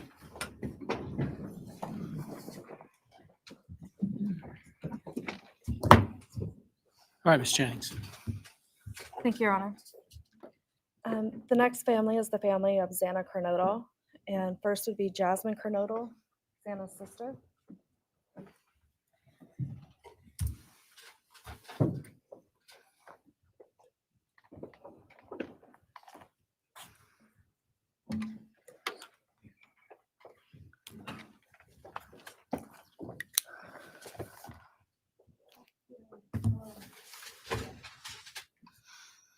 I want to say thank you to everyone who's been involved in this and just for all the hard work and dedication you guys have put into this.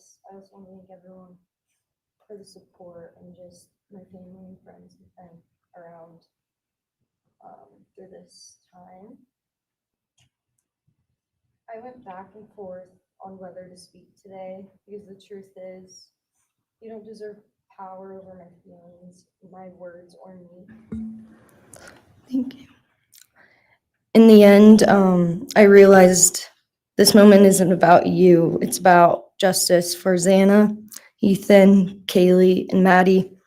It's about honoring the beautiful people they were and still are in God's eyes. On November 13th, 2022, a piece of my heart was ripped away. There's no way to ever fully describe the weight of losing my sister, my best friend.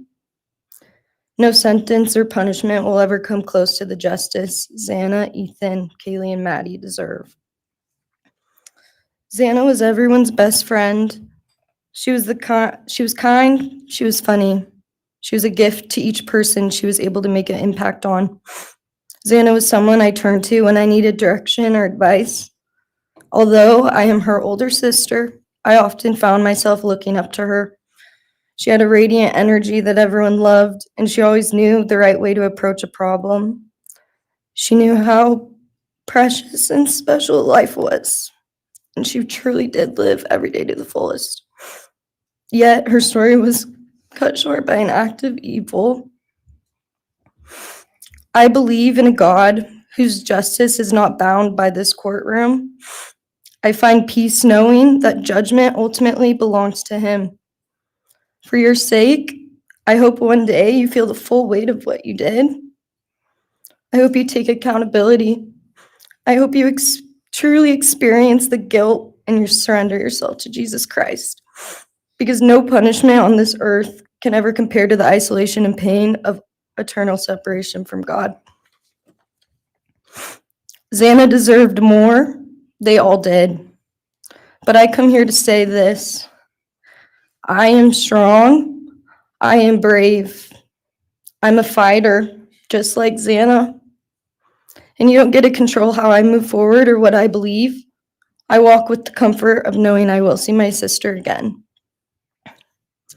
Xana didn't get the future she deserved. She won't be the maid of honor at my wedding, the cool aunt to my future children. I'll never hear her laugh or see her light up a room ever again. But I will carry her with me for the rest of my life. I will live in her honor, fight to be the best kind of woman and someone she's proud of, to make sure the world never forgets who she was. Xana's story doesn't end with what was taken from her. It lives through the love she gave, the people she touched, and the legacy our family will protect. Her light still shines, and her voice will echo louder than this pain. You didn't take that from us, and you never will. Thank you.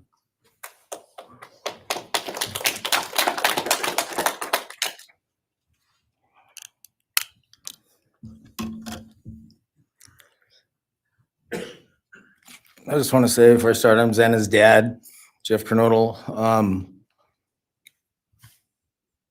It's been a hard road down, because she's gone. And I want to thank everybody, other their families that's speaking so far, spoke about things. I agree with everything they have to say. It all comes back to a lot of the same things that I've had to deal with and we as a family have had to deal with. And that brings me, basis of what I'm talking about a little bit is on my way up here, flying up here in the plane and about halfway through the flight, this little girl is calling out for her dad. Hey, dad. And then in my mind, I was kind of half asleep. It's dark on the plane. I heard Xana calling out for me like she did, back when she was little, 5 years old. And those times were hard. It was chaotic, but we always had something to work toward that was in a positive direction, compared to right now, which is necessarily not as positive as that for sure. And I know I miss Xana a lot. My life's been changed, and Xana had a great impact on me, and the impact was when she was gone. I realized how important she was and what she really did for me, influenced me, was way beyond what I ever thought. She'd call me up on the weekends, check on me, see who's with me. She's like accountability to your youngest daughter. And that really made a big difference. It made me really think about things and what it's all about, That's the things that I miss the most is those calls on the weekends, the calls at 11 at night. What's going on? You want to meet my friend? Whoever she's with, a couple of her friends, I can meet them, talk to them. And she always did that. And it's pretty cool. Pretty cool. I really miss that. And she made a big impact on me, on other people, her family. But the impact that she made is so extensive on what happened here. And it goes so far. People from everywhere in the world, are following things, and Xana has made a difference in their lives. So, countless people told me that they might not even know her. They never knew anything about her. It's what they see, and they just love her and say how they wish she could have been their friend.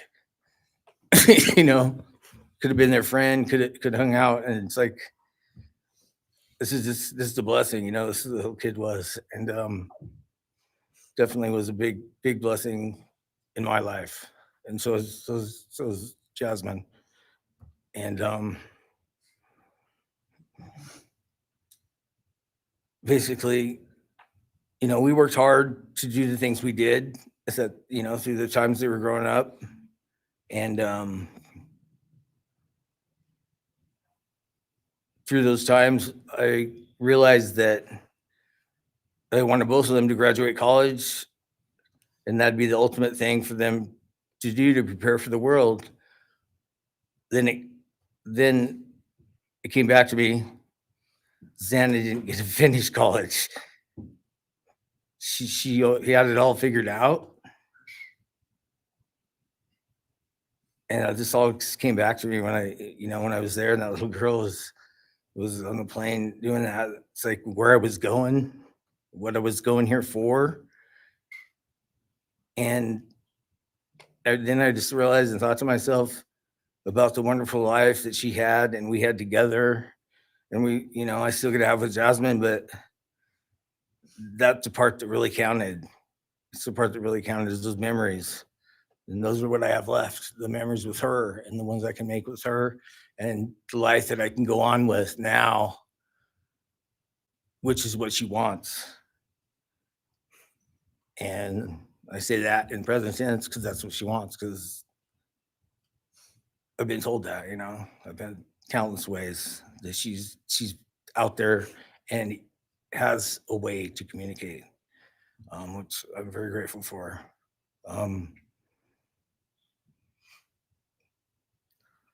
That goes to say that the impact of what happened to them, all 4 kids, goes so much further than just not me, the parents, the families, the community.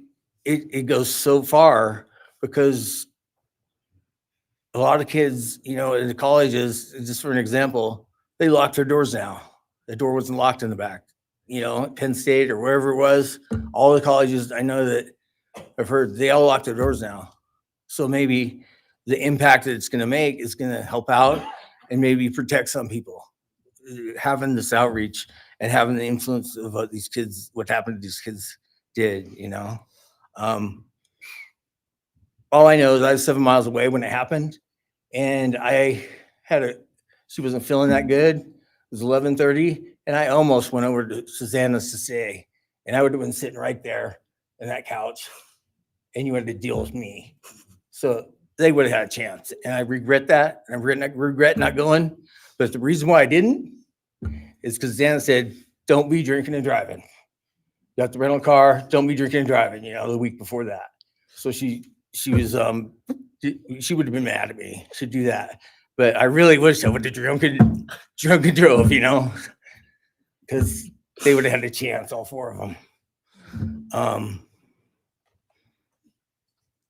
At this point, I just have to go on. We're going to go on with everything and make things better in my life, because that's what it's all about. If I have closure in things, and the part that we miss is Xana, her influence, her smile, the things that she did, and we have the memories left, the great memories, and she just wants us to make more memories and not be sad or upset or shocked or taken for that, you know. And that's what we're gonna do. We just have to. That's all I got. Thank you for your words and your courage, and bless your family.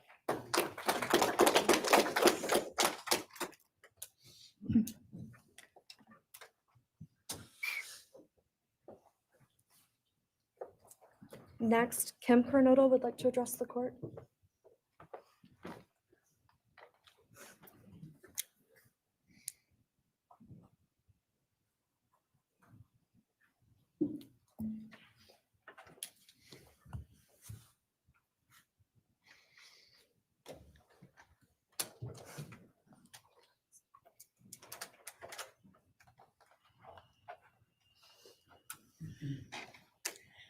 Thank you, Your Honor. My name is Kim Kernodle.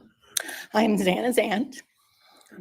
I was very blessed to have her in my life and our family. And I thought I had everything in my head, what I wanted to say, but it kind of went out. And I'm always looking for the positive thing, because evil, hate can destroy people. And that's what it started doing with our family. It created anger with our family members. And then I had to look, because Xana was everything that the media, her friends said. She was that fun, loving, high-spirited, beautiful person. And I no longer get to get my nails done with her, have lunch with her.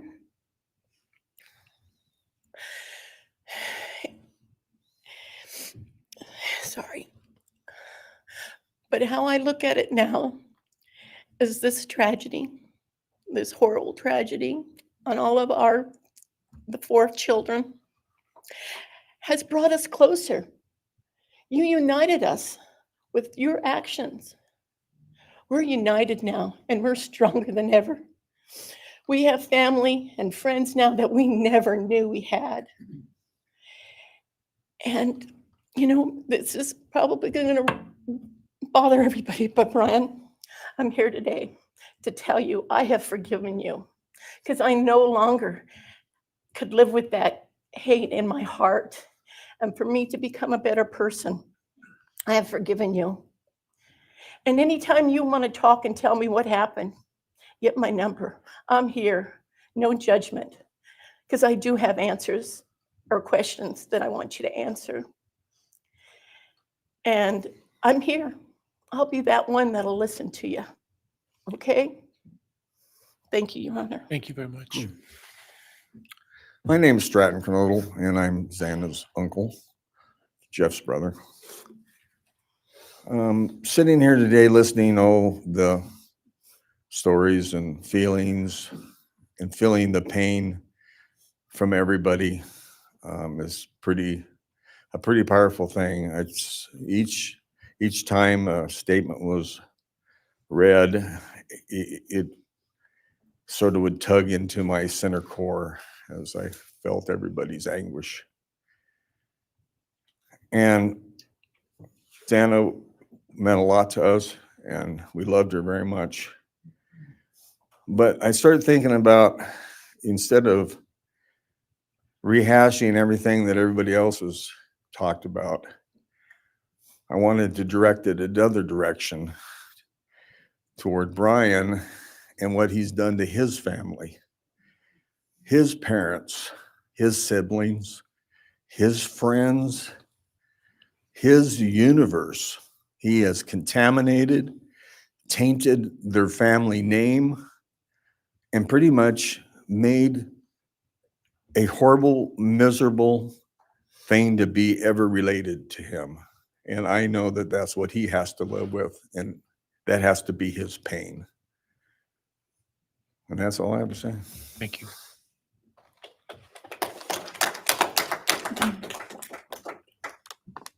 Next, Your Honor, I believe Randy Davis, stepfather to Xana Kernodle, would like to address the court.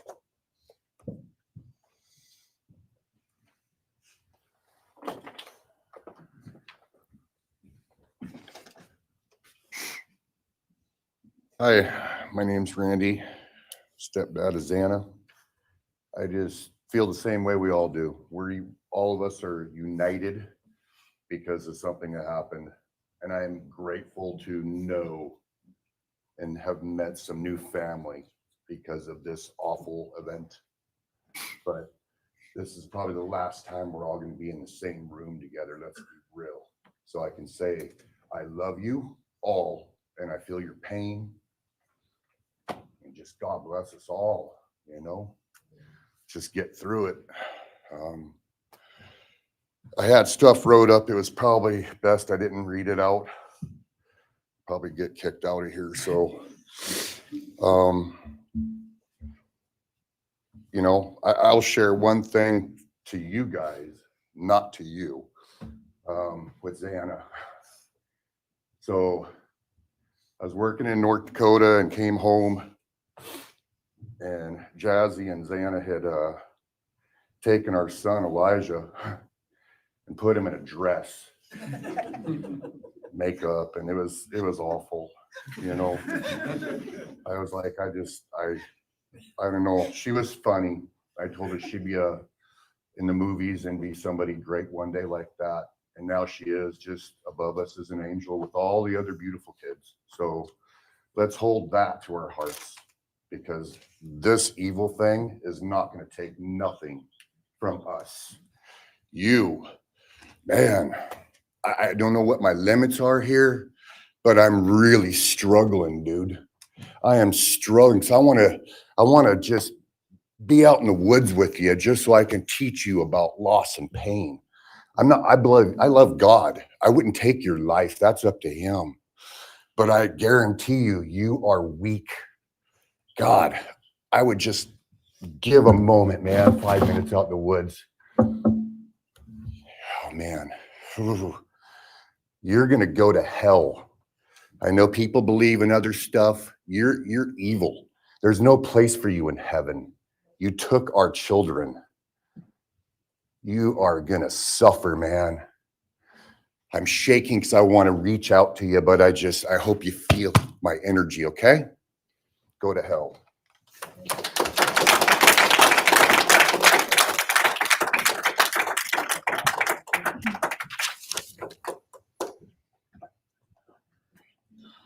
Next is Kara Northington, Xana's mother.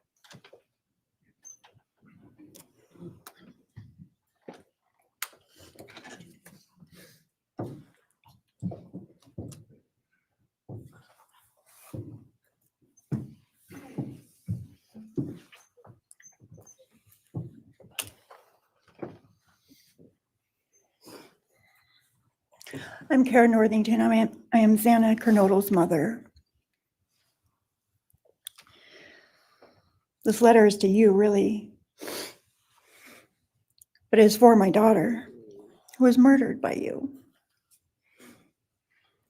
Today I stand before you, the man who is responsible for murdering my beautiful daughter, Xana Kernodle.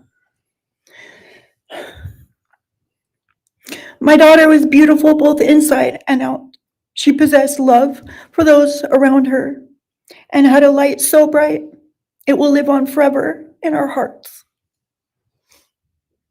She brought joy and laughter to her friends, her family, and anyone in her presence. Our Lord and Savior, Jesus Christ, now has her in his loving arms in heaven, where she can never be harmed ever again for eternity. Because of her, I came to know my Lord and Savior, Jesus Christ. Because of her, many will come to Christ. It is Christ who lives in me that has given me the strength to forgive you.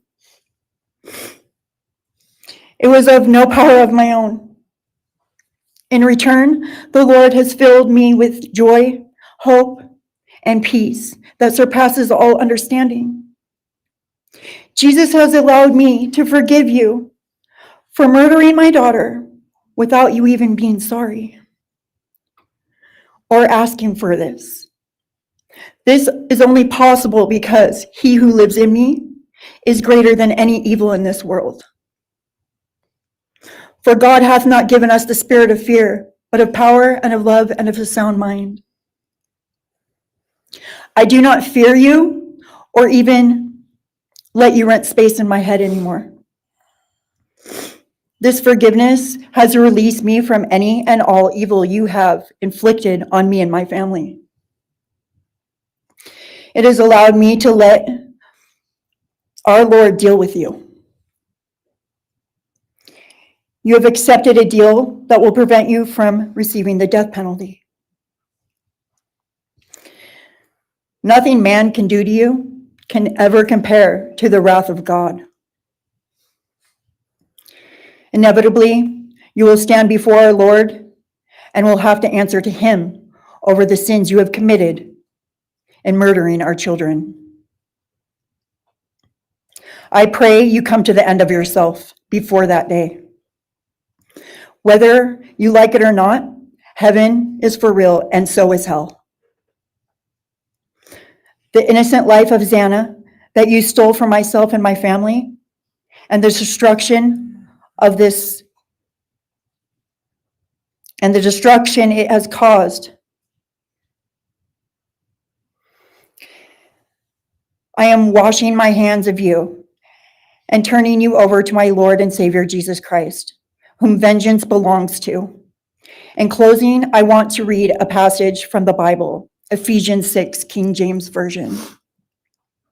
Finally, my brethren, be strong in the Lord and then in the power of his might.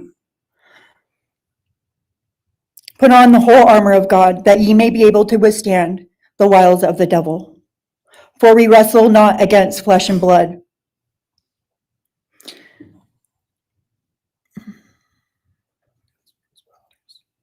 For we wrestle not against flesh and blood, but against principalities, against powers, against the rulers of the darkness of this world, against spiritual wickedness in high places. Wherefore, take unto you the whole armor of God, that ye may be able to withstand in the evil day, that ye may be able to stand in the evil day.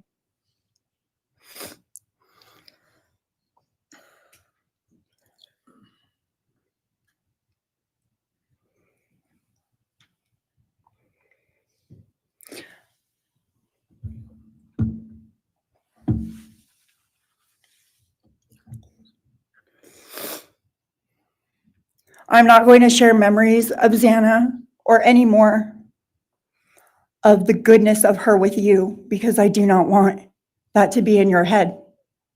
I don't want it to be in your head. You don't deserve that. You don't deserve our good memories that we have. I do pray for you. I pray that you come to the end of yourself. I pray that before this life is over, that you ask our Lord and Savior in your heart and to forgive you. I do pray for that. But after today, I wash my hands of you, and you are no longer a thing. Thank you. Thank you.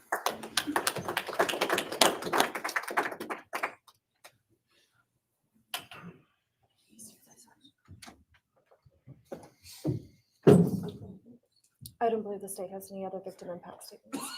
Okay.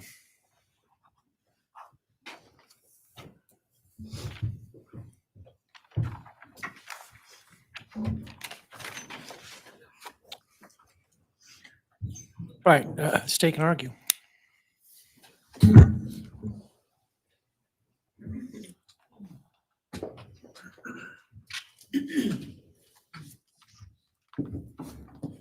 Thank you, Your Honor.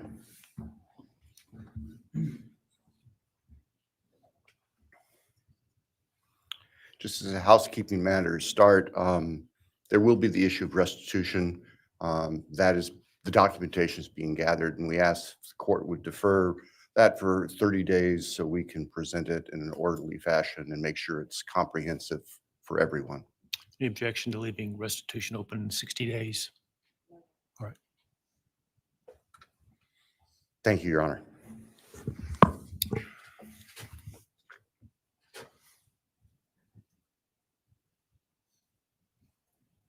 I think it's necessary and appropriate to share for everyone here, including the court, the background that brings us in front of Your Honor today for these proceedings. As the record reflects, and as everybody in this courtroom knows, the defendant has pleaded guilty to all 5 counts charged in the indictment. Under oath before Your Honor, he has admitted that the charges against him are true. He has reassured the court that he has not been coerced or threatened to make those admissions. And Your Honor did an extraordinary job in taking the pleas back on July 2nd. We appreciate the court's discipline and insight. The defendant has also waived appeal on the multitude of rulings from this court and Your Honor's predecessor in Latah County on dozens, literally dozens of motions seeking to dismiss the case, seeking to control or limit evidence, seeking to offer evidence that would not be appropriate. And we appreciate the court's consistent rulings based on the law, based on the facts. As Your Honor will recall, on June 18th, it's just really not that long ago, we appeared before this court for arguments on what became the defendant's final motions to this court. Motion where they wanted to offer evidence suggesting that other people were responsible for the defendant's actions, and the motion seeking essentially an indefinite continuance of the trial. It was readily apparent to all of us in the courtroom from Your Honor's comments that those motions were not going to be granted. So we returned to Moscow and continued with what we had been working on for months in preparation for trial. We had no qualms about going to trial if trial was what was necessary and appropriate. The following week after we were in court, we were approached by the defense with an inquiry about a possible plea. And I can tell the court this is the first suggestion ever that there was any consideration, because indeed the defense had maintained from the beginning that Mr. Kohberger, the defendant, was factually innocent.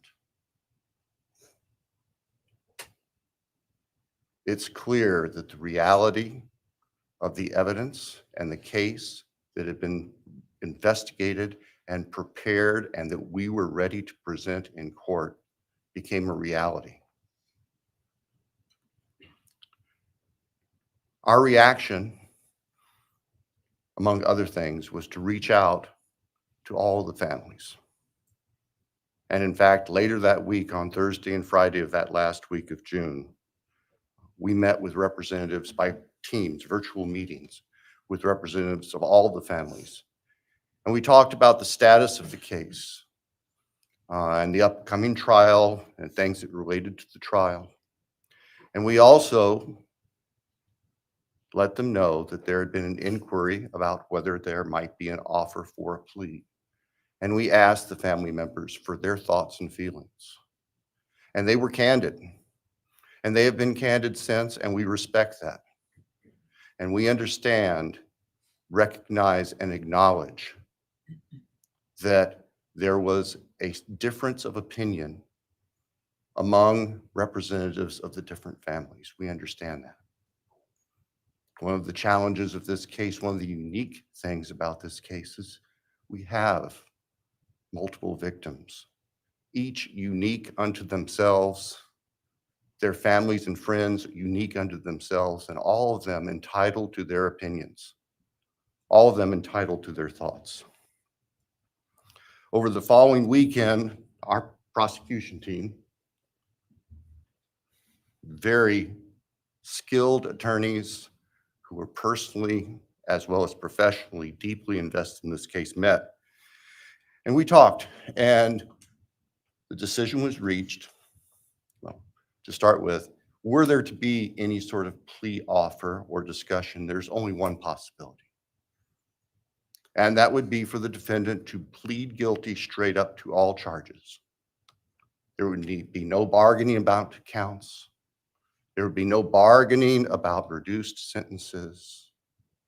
And so we made the proposal to the defense that if the defendant was willing to plead guilty up front to all 5 counts as charged and waive appeal of the court's myriad decisions during the past 2.5+ years on all these motions that would have consumed years, if not decades, of time in the future.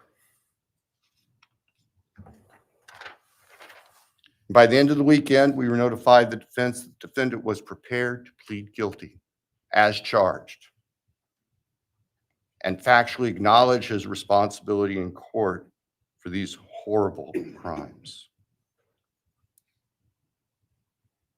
Obviously, those discussions and negotiations were confidential. And as Your Honor noted, I believe that was necessarily so, because if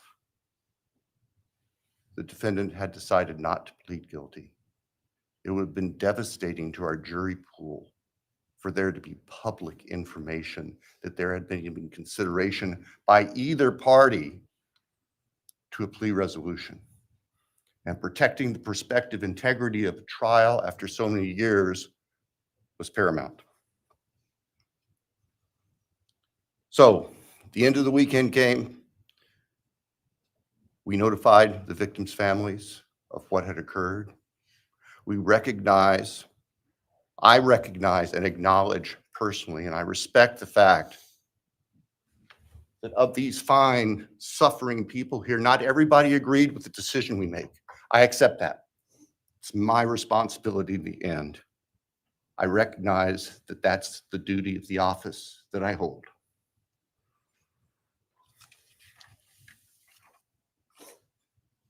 So now,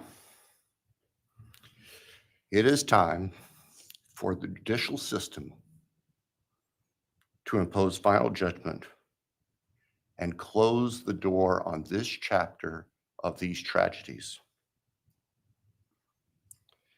As the court is aware, by the agreement of the parties, it is the state's prayer.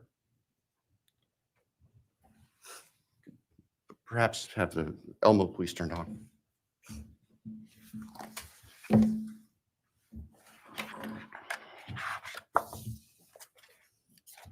Thank you. That on count one, the felony burglary, that the court sentenced the defendant to the maximum period of 10 years fixed in the custody of the Idaho Department of Correction. Then on count two,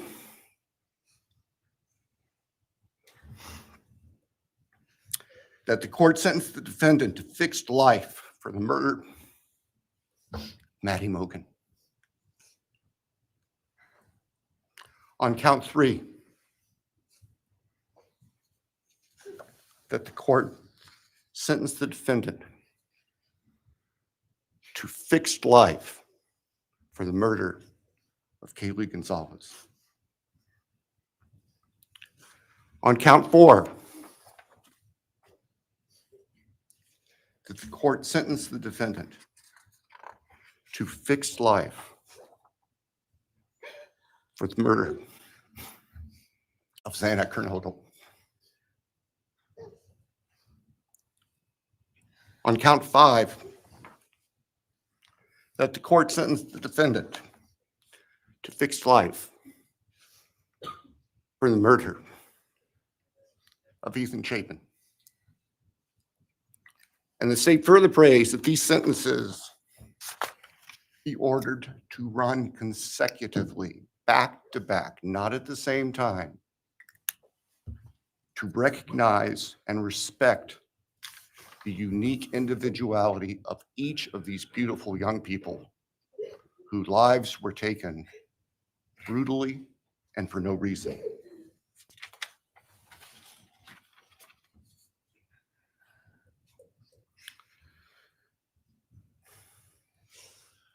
And hopefully now, as we have heard earlier this morning, it is time to afford the families and the friends and the community and the state of Idaho and the nation and the world to move forward. We can't undo, and we can never undo, the horror of what occurred on the early morning hours of November 13th, 2022 at 1122 King Street in Moscow, Idaho.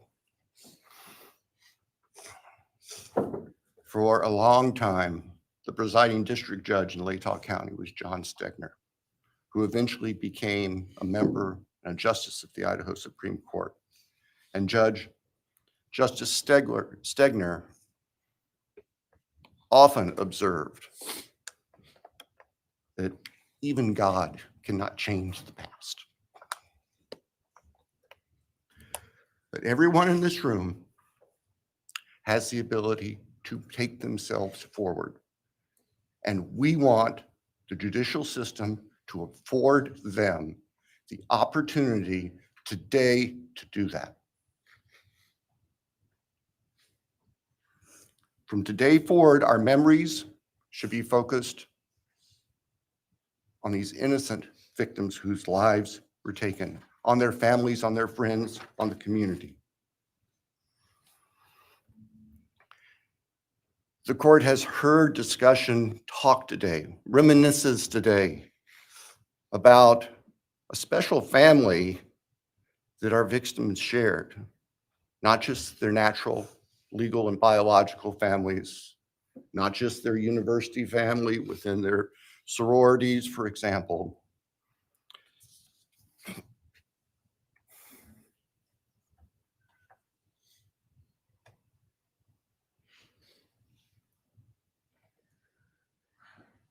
But this family. This is the picture taken on November 12th, 2022, of the special family of 1122 King Road. And you can see all 6 of these dynamic, vibrant, loving, special, innocent faces taken together just across the street from their residence. And barely 12 hours before 4 of them would be brutally murdered in their sleep. They've been described consistently as being bright, caring, vivacious, with futures we can only imagine now.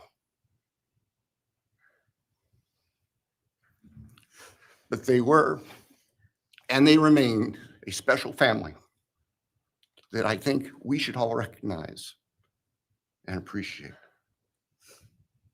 So it's time to move forward.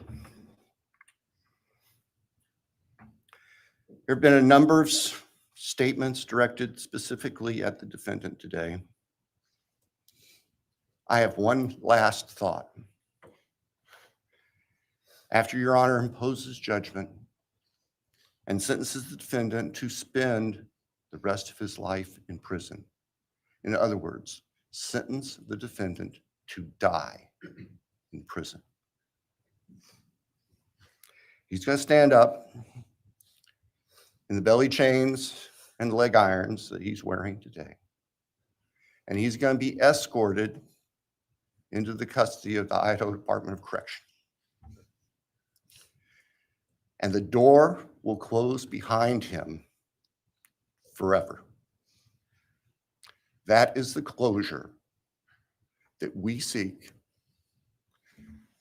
that all of these people, these loving friends and family deserve, so that we can move forward. Thank you, Your Honor.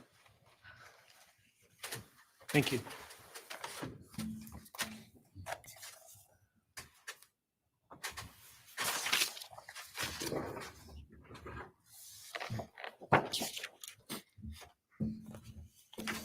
All right, does the defense have evidence to present today? All right. Does defense wish to make argument today?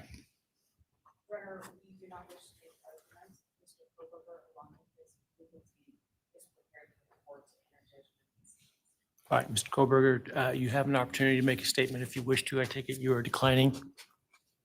I respectfully decline. Well,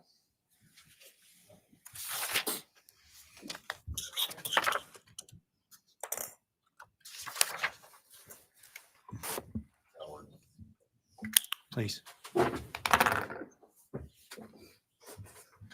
right, let me start this morning by acknowledging and thanking those that have come here today in support of their loved ones. And I appreciate your courage and your strength. And I hope that you are able to move on as best as possible. Thank counsel for the professionalism that they've exhibited throughout this case. It's been my great honor to preside in this case and to help bring, to the extent possible, some resolution and hopefully justice to this case.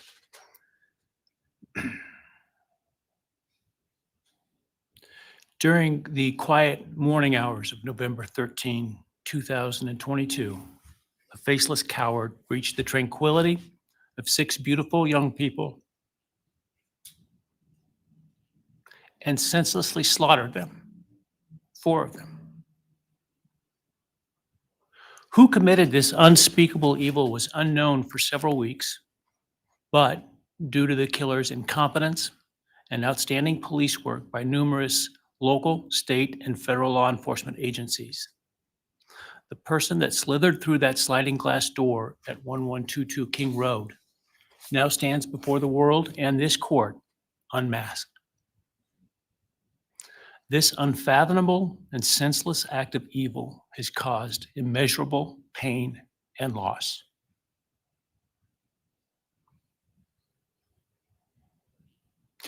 No parent should ever have to bury their child.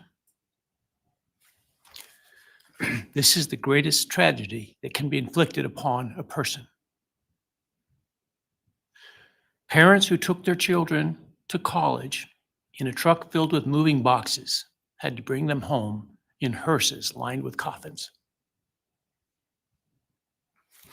The loss this killer inflicted was not just the death of these people's children, siblings, grandchildren, as we've heard today. It has ripped a hole in their soul, destroying a special part of their very essence.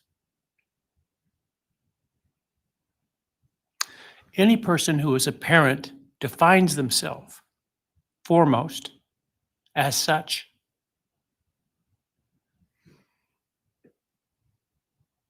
It is their existence and purpose of being. And it has been stolen from these parents.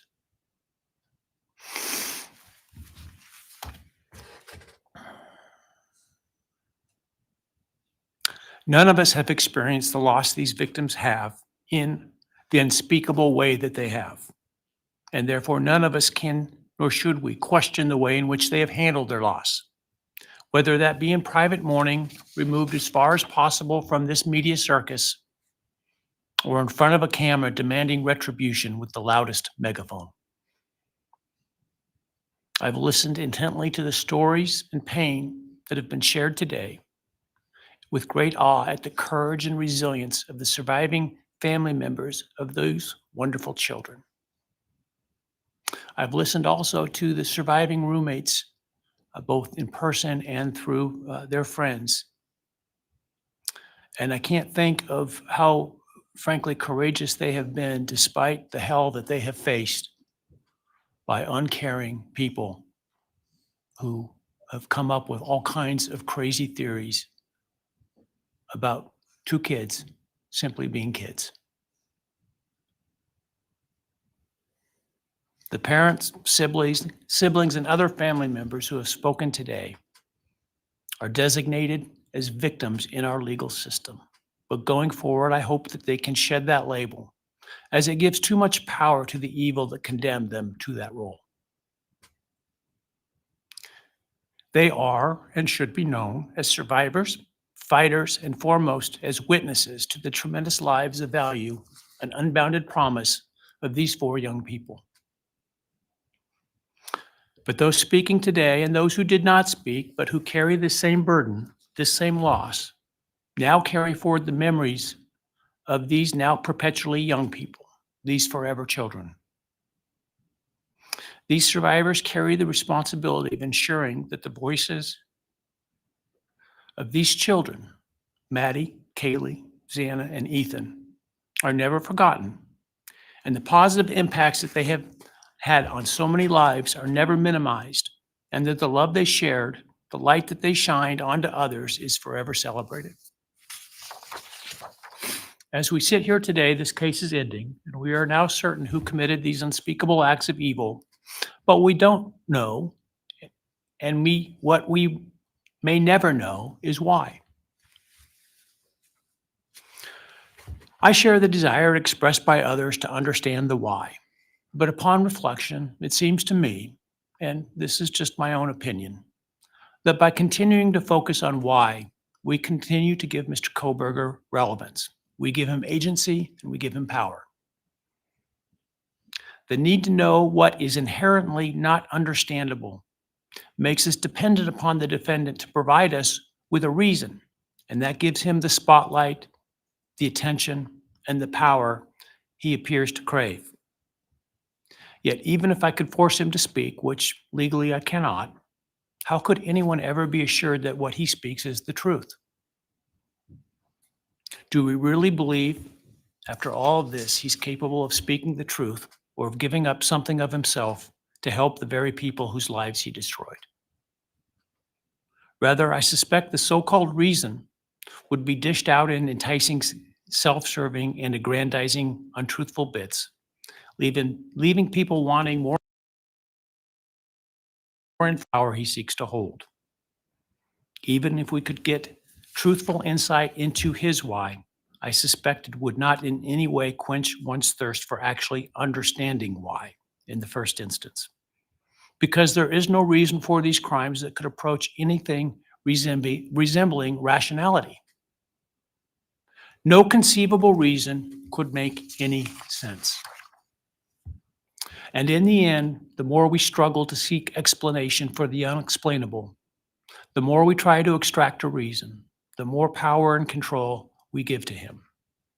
In my view, the time has now come to end Mr. Kohberger's 15 minutes of fame. It's time that he be consigned to the ignominy and isolation of perpetual incarceration.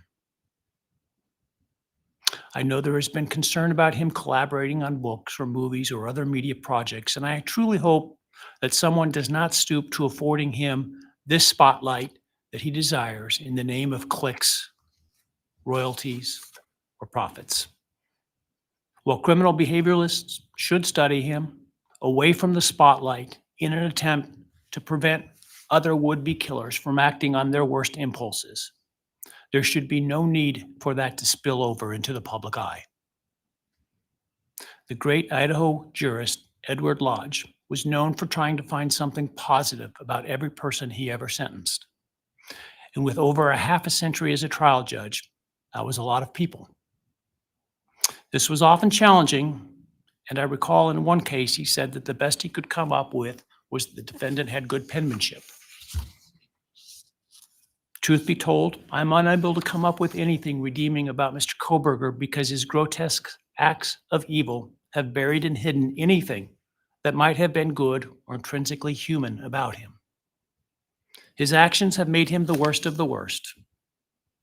Even in pleading guilty, his giving nothing hinting of remorse or redemption, nothing suggesting even a recognition or understanding, let alone regret for the pain that he has caused. And therefore, I will not attempt to speak about him further, other than to simply sentence him so that he is forever removed from civilized society. And accordingly, based upon his conduct and based upon the record before this court, recognizing the standards that govern this court's sentencing decisions as set forth in State v. Toohill, I hereby sentence Mr. Kohberger as follows. On count 1, burglary, 10 years fixed, 0 years indeterminate. I also impose a fine of $50,000. Count 2, first-degree murder of Madison Mogen. I sentence the defendant to a fixed term of life imprisonment without the possibility of parole, a fine of $50,000, and a civil penalty of $5,000 payable to the family of the victim. On count 3, for first-degree murder of Kaylee Goncalves, I sentence the defendant to a fixed term of life imprisonment without the possibility of parole, a fine of $50,000, and a civil penalty of $5,000 payable to the victim of the family, or to the family of the victim, pardon me. On count 4, for the first-degree murder of Xana Kernodle, I sentence the defendant to a fixed term of life imprisonment without the possibility of parole, a fine of $50,000, and a civil penalty of $5,000 payable to the family of the victim. On count 5, for the first-degree murder of Ethan Chapin, I sentence the defendant to a fixed term of life imprisonment without the possibility of parole, a fine of $50,000, and a civil penalty of $5,000 payable to the family of the victim. The sentences on counts 1, 2, 3, 4, and 5 shall run consecutively to one another. Restitution will be left open for 60 days.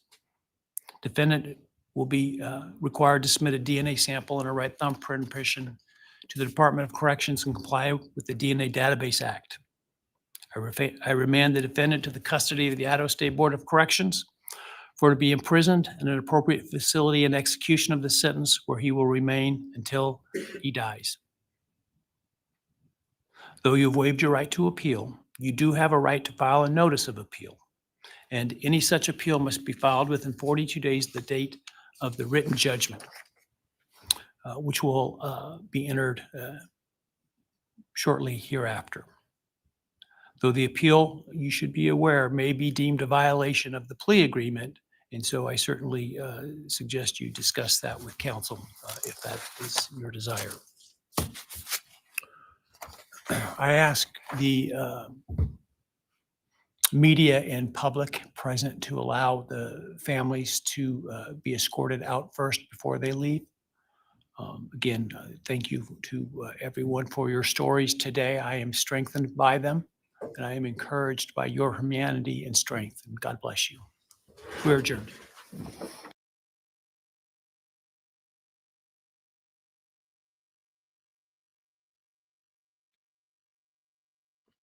So that was rough to watch. Obviously, a lot more rough for the victims' families. So people ask, there is a press conference. I looked at the news release and it says approximately 45 minutes from now, the end of the hearing, they are going to discuss certain things about the investigation. I don't have a direct link to that. I'm not sure if the YouTube channel is going to do that. It's probably going to be in a different room at the courthouse. I will be looking for it. So what we're going to do is we're going to end this live stream. I'm going to schedule in the next, like, as soon as I end it, give me about 2 minutes to schedule the next one. What's this? Let me just see here. All right, that's over. Give me 2 minutes to schedule the next one in my live tab on my YouTube channel. If you want to schedule a notification once I start that, I guess you can click the notify bell. I'm going to, like I said, I'm going to find out who's live streaming it. I'm going to schedule this next live stream for maybe 40 minutes from now. And once I see, if I see that the press conference starts before then, I will be monitoring it. I will start the live chat immediately. As always, thank you for my moderators. I really appreciate you. All the very generous people who surprised me with super stickers. Thank you. Wackadoodle, thank you. People all over the world, I really appreciate you joining. Candy, we love Candy. We love Mr. Furley more than Mr. Roper. Nisi, you know how much I appreciate you. Lisbeth, you and your cat. Kimmy Canuck, we love Canadians and their dogs. We love pie. I'm going to get pie. Not sure which one I'm going to get. Maybe coconut? I don't know. But I'm going to buy a pie. Thank you. Aunt Deanie, everybody's favorite aunt. All right. I think we discussed enough in the chat that we can end this live chat now. Like I said, I'm going to schedule the press conference live chat in the next few minutes and start that in maybe about 40 to 35 minutes. Thanks, everybody. And again, this is a horrible thing that Bryan Kohberger did. Please keep the victims and the families in your thoughts. Thank you.